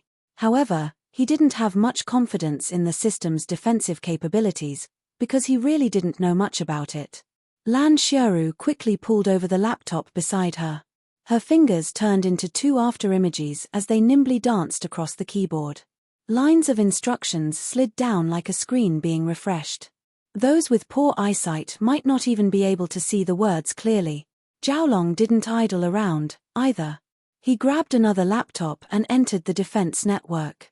The glasses doctor and Lan Xiaoru worked well together, and Zhaolong had inherited his memories. It was natural for him to do things like this. In less than 3 minutes, Lan Xiaoru's serious expression loosened. She exhaled softly and said, "The interception was successful. The system has indeed been hacked. This Han Jingjing is truly a genius." Zhaolong's forehead was already covered in cold sweat. He wasn't as relaxed as Xiaoru, his face full of fear. That was close. Our system was already controlled by this little bitch. Luckily, the self-destruct system in the second base is independent and not connected to the external network. Otherwise, if she self-destructed, we'd all be dead. At the mention of self-destruct, everyone, including Xiaoru and Xue Jianfeng, shuddered involuntarily. They clearly remembered the self-destruct in the center of the sea. Although they didn't experience it themselves, the recording of it was quite shocking. It seems like we don't have much of an advantage in terms of technology this time. We need to get rid of him before he wakes up. Since technology doesn't work, we'll have to resort to brute force. Xiaoru narrowed her eyes as she spoke coldly. She then turned to Xue Jianfeng. What? Xue Jianfeng knew that she wanted him to make a move. In order to get the antidote as soon as possible, he immediately lowered his head and said respectfully, Miss Lan, why don't you let me try a sneak attack? If it was a frontal attack, Xue Jianfeng knew that he couldn't succeed alone, but if it was a sneak attack, he still had some confidence. Especially since the person he wanted to kill was Lin Yi, Xue Jianfeng was full of motivation. Xue Jianfeng, how confident are you in succeeding? Xiaoru indeed wanted Xue Jianfeng to make a move, but if the success rate was too low, she wouldn't force Xue Jianfeng to die. It wasn't easy to cultivate a master of the Black Ascension stage like Xue Jianfeng. There were so many resources in the Jianghu, but in the end, only 2 succeeded. In the end, one of them, Chen Dongcheng, betrayed them. The remaining Xue Jianfeng couldn't be easily killed. Otherwise, there wouldn't be enough resources to cultivate the next one. Xue Jianfeng thought about it seriously and said, if it wasn't for that Languzha, the chance of killing Lin Yi is still very high. Not to mention that he's unconscious right now, even if he's awake, as long as I don't fear death and keep using the spirit incinerator, I'll definitely be able to kill him. But with Languzha by my side, the chance of success is probably less than 20%. Right, there's also Chen Dongcheng. With this despicable traitor, I don't even have a 10% chance of success. Jiaolong seemed to have remembered something and snapped his fingers. He quickly pulled up a blurry video from the computer and said, this is the image taken by the satellite. It's the image of the sea near the center of the sacred region after it self-destructed. I almost forgot about this. Come and take a look. Xiaoru and Xue Jianfeng temporarily put down their discussion and turned to the big screen. In the azure blue sea, there was a blurry image of a dragon, carrying 4 people on its back, moving quickly. It was the image of Languzha going to help Lin Yi and the others. However, Languzha was too fast and left the range of the satellite in an instant, leaving only this blurry image. Sea dragon, Xue Jianfeng exclaimed. He knew that Languzha was the previous sea dragon, but he didn't expect that Languzha had evolved into a sea dragon. This was even more difficult to deal with. Maybe he wouldn't even need Lin Yi and Chen Dongcheng to do anything. Languzha would kill him directly. Chapter 5761. Lan Xiaoru didn't pay attention to Xue Jianfeng's shock. Instead, she tapped on the table lightly. This was her habit when she entered her thinking mode. To deal with Lin Yi, Languzha was an unavoidable obstacle. After evolving into a sea dragon, Languzha was definitely not an opponent that could be ignored. Not to mention, the only one who could go toe-to-toe with Languzha and Lin Yi was Xue Jianfeng. On Lin Yi's side, other than Languzha, there was also Chen Dongcheng who betrayed them. Thinking about Chen Dongcheng made Lan Xiaoru's teeth itch.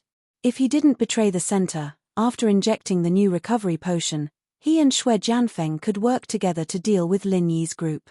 In the current situation, if they wanted to kill Lin Yi, they had to first get rid of Languzha and Chen Dongcheng. Normally speaking, this was an impossible task, but after thinking about it for a while, Lan Xiaoru really did come up with an idea. Professor Kang, immediately study Han Jingjing's soft armor with me. We must understand the theory behind it. Lan Xiaoru's fingers paused heavily, her face showing a confident expression as if she had everything under control. Jiaolong, on the other hand, was stunned for a moment. He then asked with uncertainty, Miss Lan, studying the soft armor now? What's the use? Was Xue Jianfeng supposed to disguise himself as a master of mountain opening stage or even sea splitting stage to scare Languzha and Chen Dongcheng? Would they be scared to death by Xue Jianfeng? It didn't seem very reliable, right? Lan Xiaoru curled her lips and smiled mysteriously. Doesn't Han Jingjing like to pretend and deceive people? Let's give her a taste of her own medicine. Studying the theory behind this soft armor isn't to create soft armor, but to create a new device. Jiaolong was indeed the reincarnation of the glasses professor. His rapport with Lan Xiaoru wasn't fake. He immediately understood what was going on. I understand now. Han Jingjing can use this kind of method to fool the spirit projector. If we can master it as well, with a 3D hologram, We can create a virtual image that looks exactly like a real person. These virtual images, as long as they can release the aura of a profound ascension stage, they can definitely distract Languza and Chen Dongqing's attention. Shui Jianfeng will be hidden within them. Whether it's ambushing them or killing Lin Yi, it'll be a piece of cake. Zhaolong got more and more excited as he spoke. His eyes were completely lit up. Jian Wen and Shui Jianfeng couldn't help but admire this. They couldn't join in the conversation between technical maniacs at all, but knowing that there was a chance to kill Lin Yi was enough to make them happy. Just as Lan Xiuru predicted, as long as they had a common enemy as their target, the conflict between them would be temporarily put aside. There's no time to lose. Let's start the research immediately and try to complete this device as soon as possible, Lan Xiuru said as she quickly operated on the computer. She wasn't studying the camouflage device now, but she was re-strengthening the network's defense measures. Otherwise, if Han Jingjing hacked her again, she, Lan Xiuru, would completely lose her face. Not only was it a matter of face, but the research this time must not be known by Han Jingjing, lest Han Jingjing came up with another countermeasure. Zhaolong didn't talk about this topic with Lan Xiuru, but he started setting up the firewall as well. The glasses doctor was unparalleled when it came to working with Lan Xiuru, and it was no wonder that Lan Xiuru wanted him to inherit her memories as soon as she was reborn. With the two of them working together, it was almost impossible for Han Jingjing to hack into the central system without being discovered. The center was busy setting up the network's defense system. No one thought that Han Jingjing could hack into the central computer. This meant that the second base was completely exposed to Lin Yi. If Lin Yi were to counterattack, what would happen? Of course, in their hearts, Lin Yi was still unconscious. Even if he found out about this place, he wouldn't have the strength to attack. Plus, Jian Wen had put a lot of effort into the second base's defense. The weapons were set up to defend against an entire army. In Songshan's villa, Han Jingjing's laptop suddenly made a crisp ding sound. She glanced at it casually and curled her lips. Finally found my intrusion. Not bad, the interception speed is also quite fast. After a day of training, Lin Yi had stabilized his strength after breaking through. He was planning to go to the center to settle the score when he heard Han Jingjing's words. Jingjing, you can confirm the location of the central base, right? Han Jingjing had used reverse tracking to hack into the central system and broke through the enemy's attack. She had told Lin Yi about this, so he wasn't surprised that the intrusion was stopped. After all, the enemy wasn't weak. It was normal for them to be stopped after discovering it. The main problem was where the central base was. As long as they could confirm it, they would be able to go straight to their base and take them all out. Lin Yi's soul wasn't completely stable after he woke up yesterday, and he needed some time to adjust to his breakthrough. That was why he didn't go straight to them. I know the location, but Big Brother Lin Yi, I think it's meaningless for you to go now. With the cunning of the people in the center, they must have known that their position was exposed after discovering my intrusion. So if you go now, you'll at most find some empty houses in the base. You won't get anything. Han Jingjing said with certainty. Based on her judgment, knowing that their position was exposed, and Lin Yi could attack at any time, the people in the center wouldn't stay in the same place no matter how stupid they were. Unfortunately, Han Jingjing also made the same mistake as Lan Xiuru and the others in the center. She took it for granted. The people in the center took it for granted that Lin Yi was still unconscious, so they didn't have any scruples. And Han Jingjing also took it for granted that the center knew that Lin Yi had woken up. A awakened and angry Lin Yi, it went without saying how much damage he could cause. Both sides were coincidentally like this. One didn't escape in time, and the other didn't chase in time. They were too smart for their own good. Chapter 5762. Languza came over and said, "Boss, since you're awake, why don't I go over and take a look before coming back? If they didn't escape, we can just kill them, what do you think?" When Lin Yi was unconscious, Languza had been guarding the mansion, not daring to leave.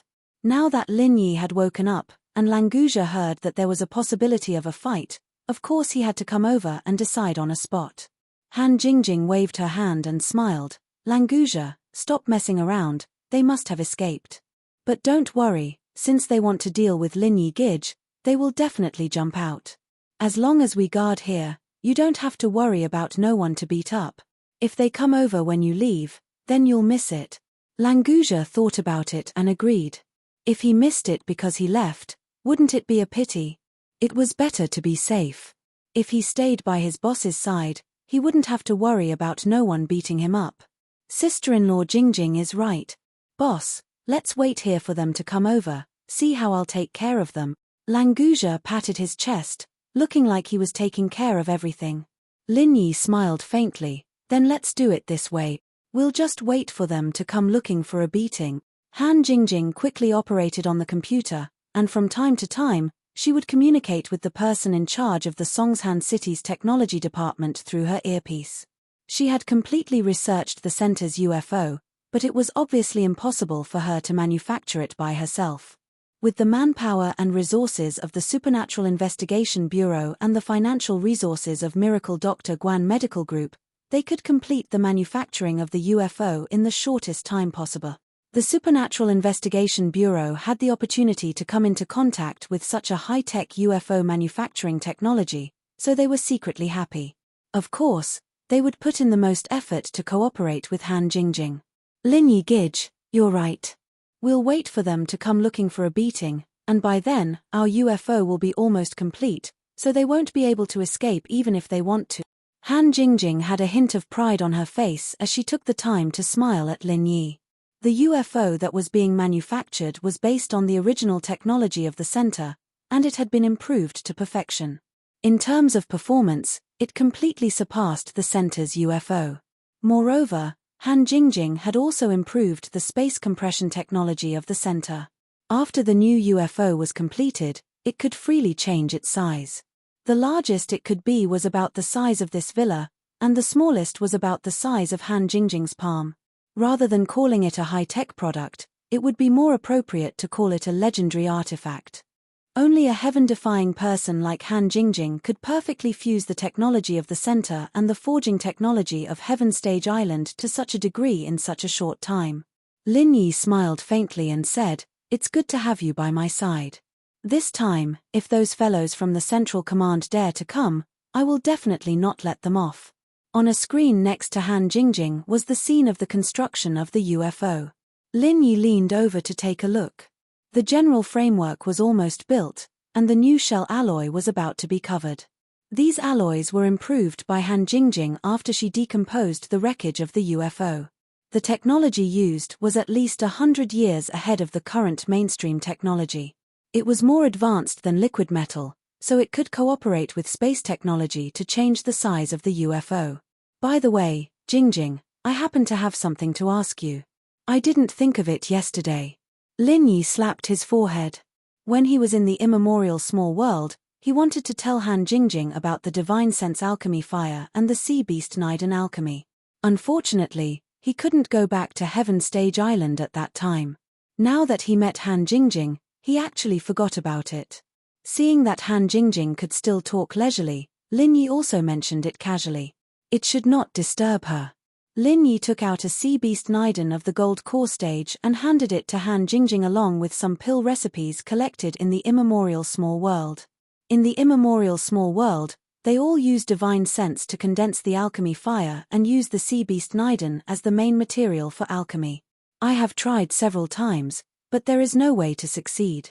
Hey, is there such a method? It's quite interesting. Han Jingjing took the Sea Beast Niden and the pill recipe and looked at it over and over several times, and her eyes lit up. For Han Jingjing, it was obviously a very interesting thing to have a new research idea and direction. Lin Yi could throw these problems to her, which was exactly what she wanted. Big brother Lin Yi, it seems that your automatic alchemy furnace needs to be upgraded to a new version, but this is not urgent. Han Jingjing put the Sea Beast Niden and the pill recipe into her soft armor, then turned back to fiddle with the laptop and continued to set a series of parameters of the flying saucer. Let Jingjing make the first generation of flying saucer for Big Brother Lin Yi first, lest those bad guys in the center escape. Is there anything I can help you with? Lin Yi also knew that he couldn't help Han Jingjing in this regard, but it was still necessary to show his concern. Yes, Big Brother Lin Yi is accompanying Jingjing by my side, which is already a great help. This can make Jing Jing full of motivation. Han Jingjing turned her head and gave Lin Yi a bright smile. Lin Yi was suddenly happy and touched his nose. It turned out that he also had a halo of motivation, which he had just discovered.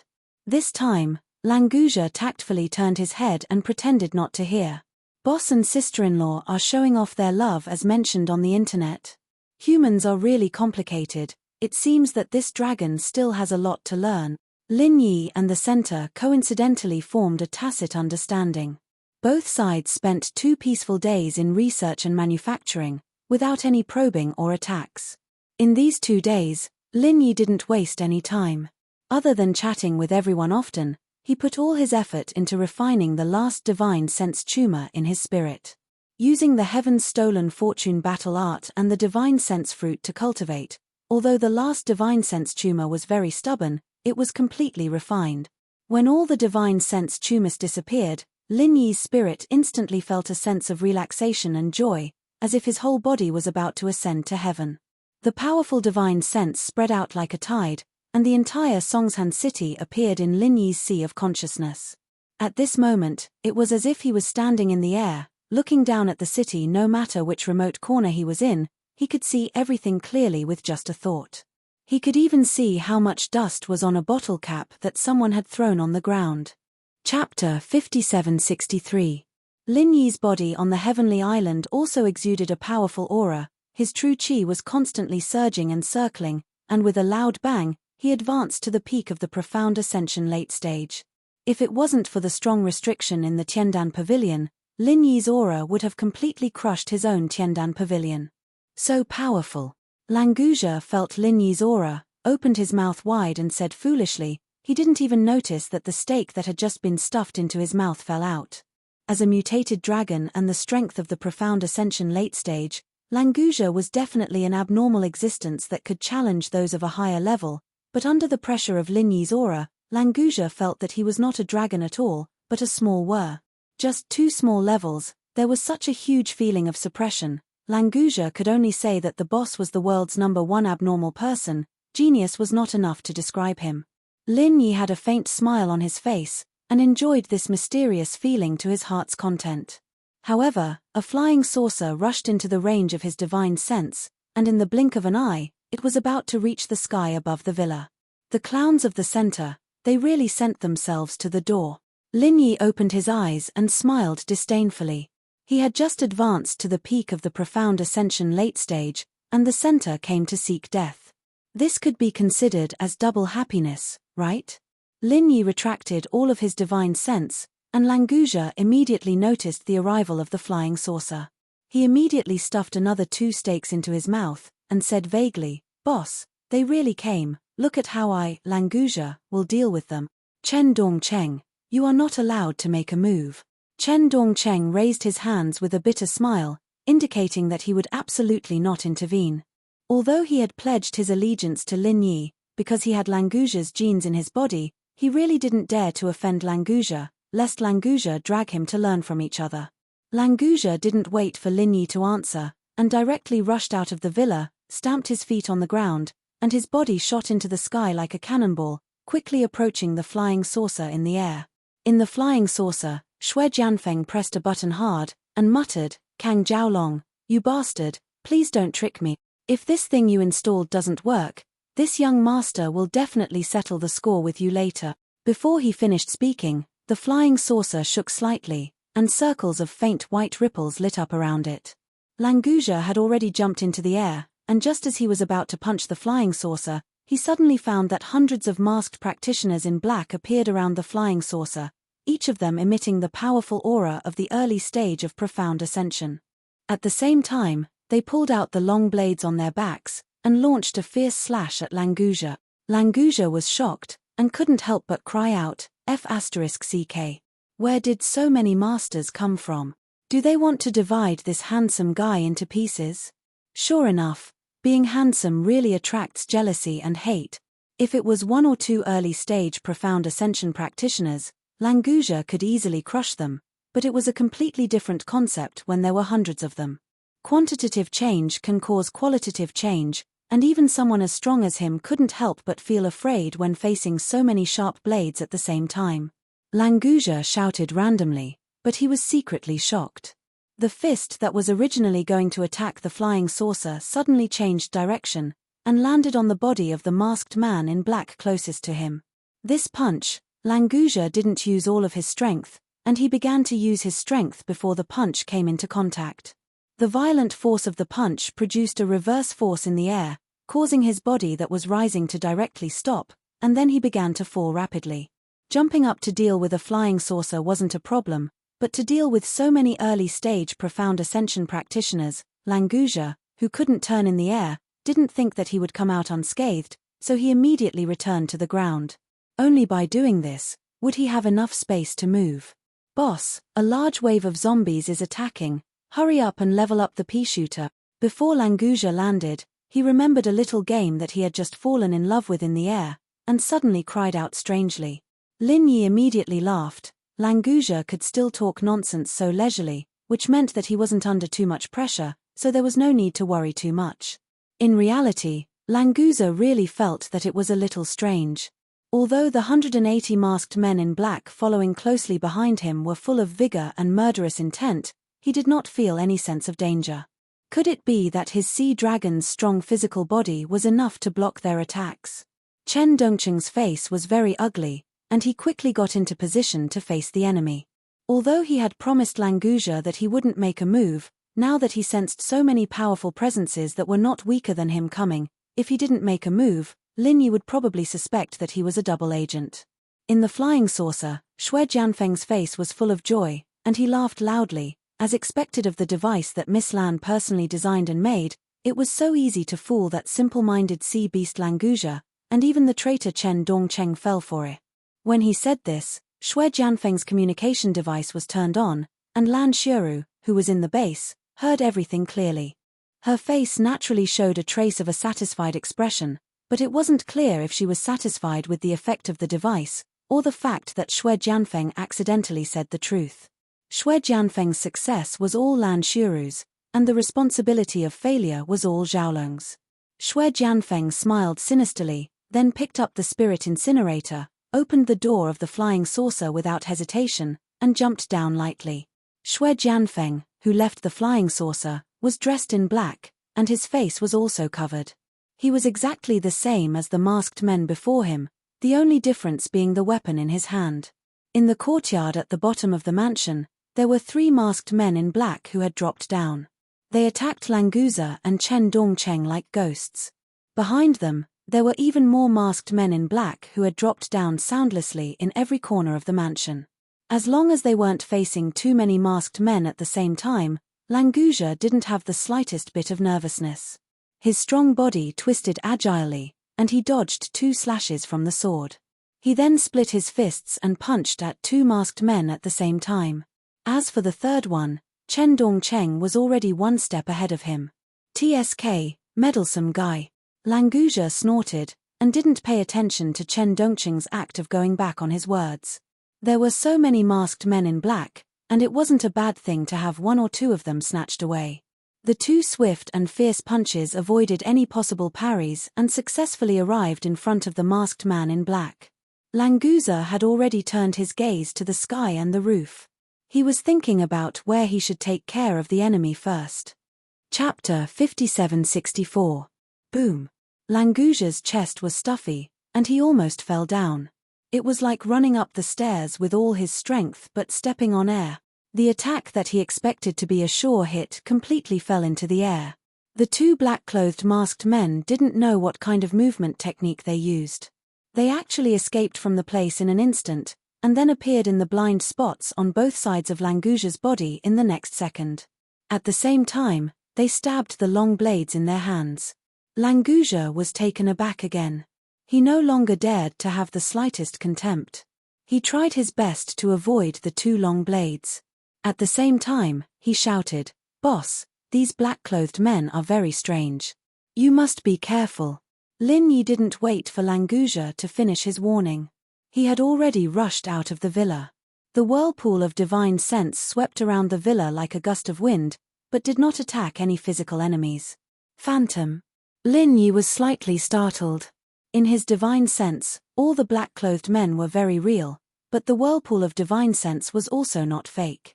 After a sweep, none of the black-clothed men were real. As for the little trick of suddenly disappearing and changing to another side, it had no effect on Lin Yi's divine sense whirlpool at all.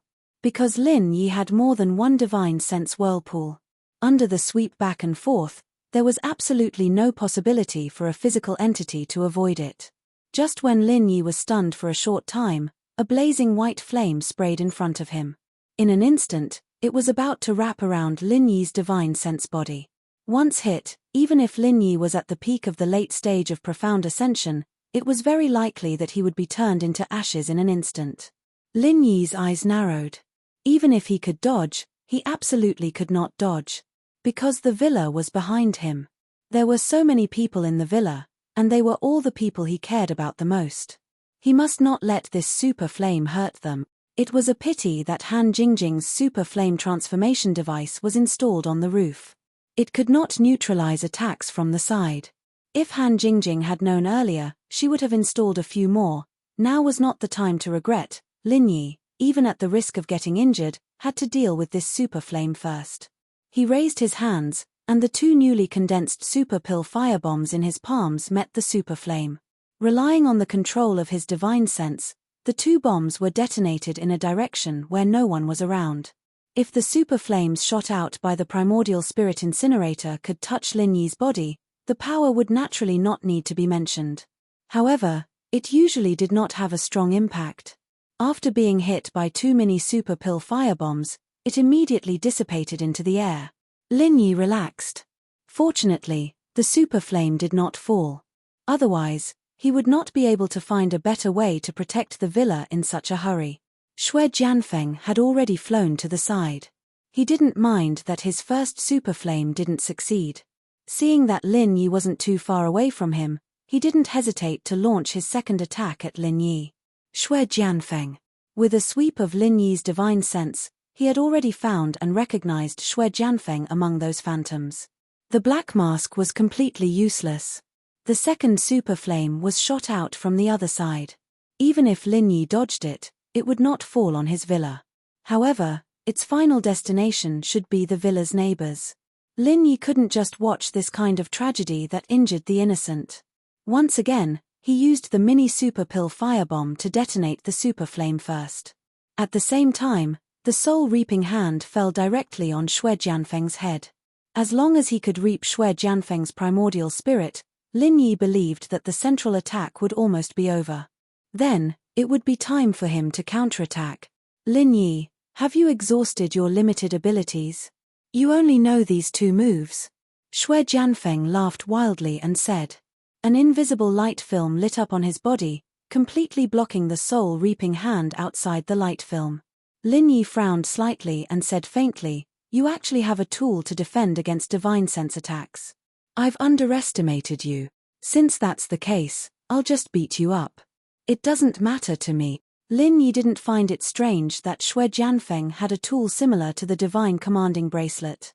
What was strange was that this tool could actually withstand a blow from his mysterious ascension late stage without collapsing. It seemed that it was not inferior to the divine commanding bracelet. All right, let this young master have a look. Shui Jianfeng laughed and agreed. He didn't take Lin Yi's words to heart at all.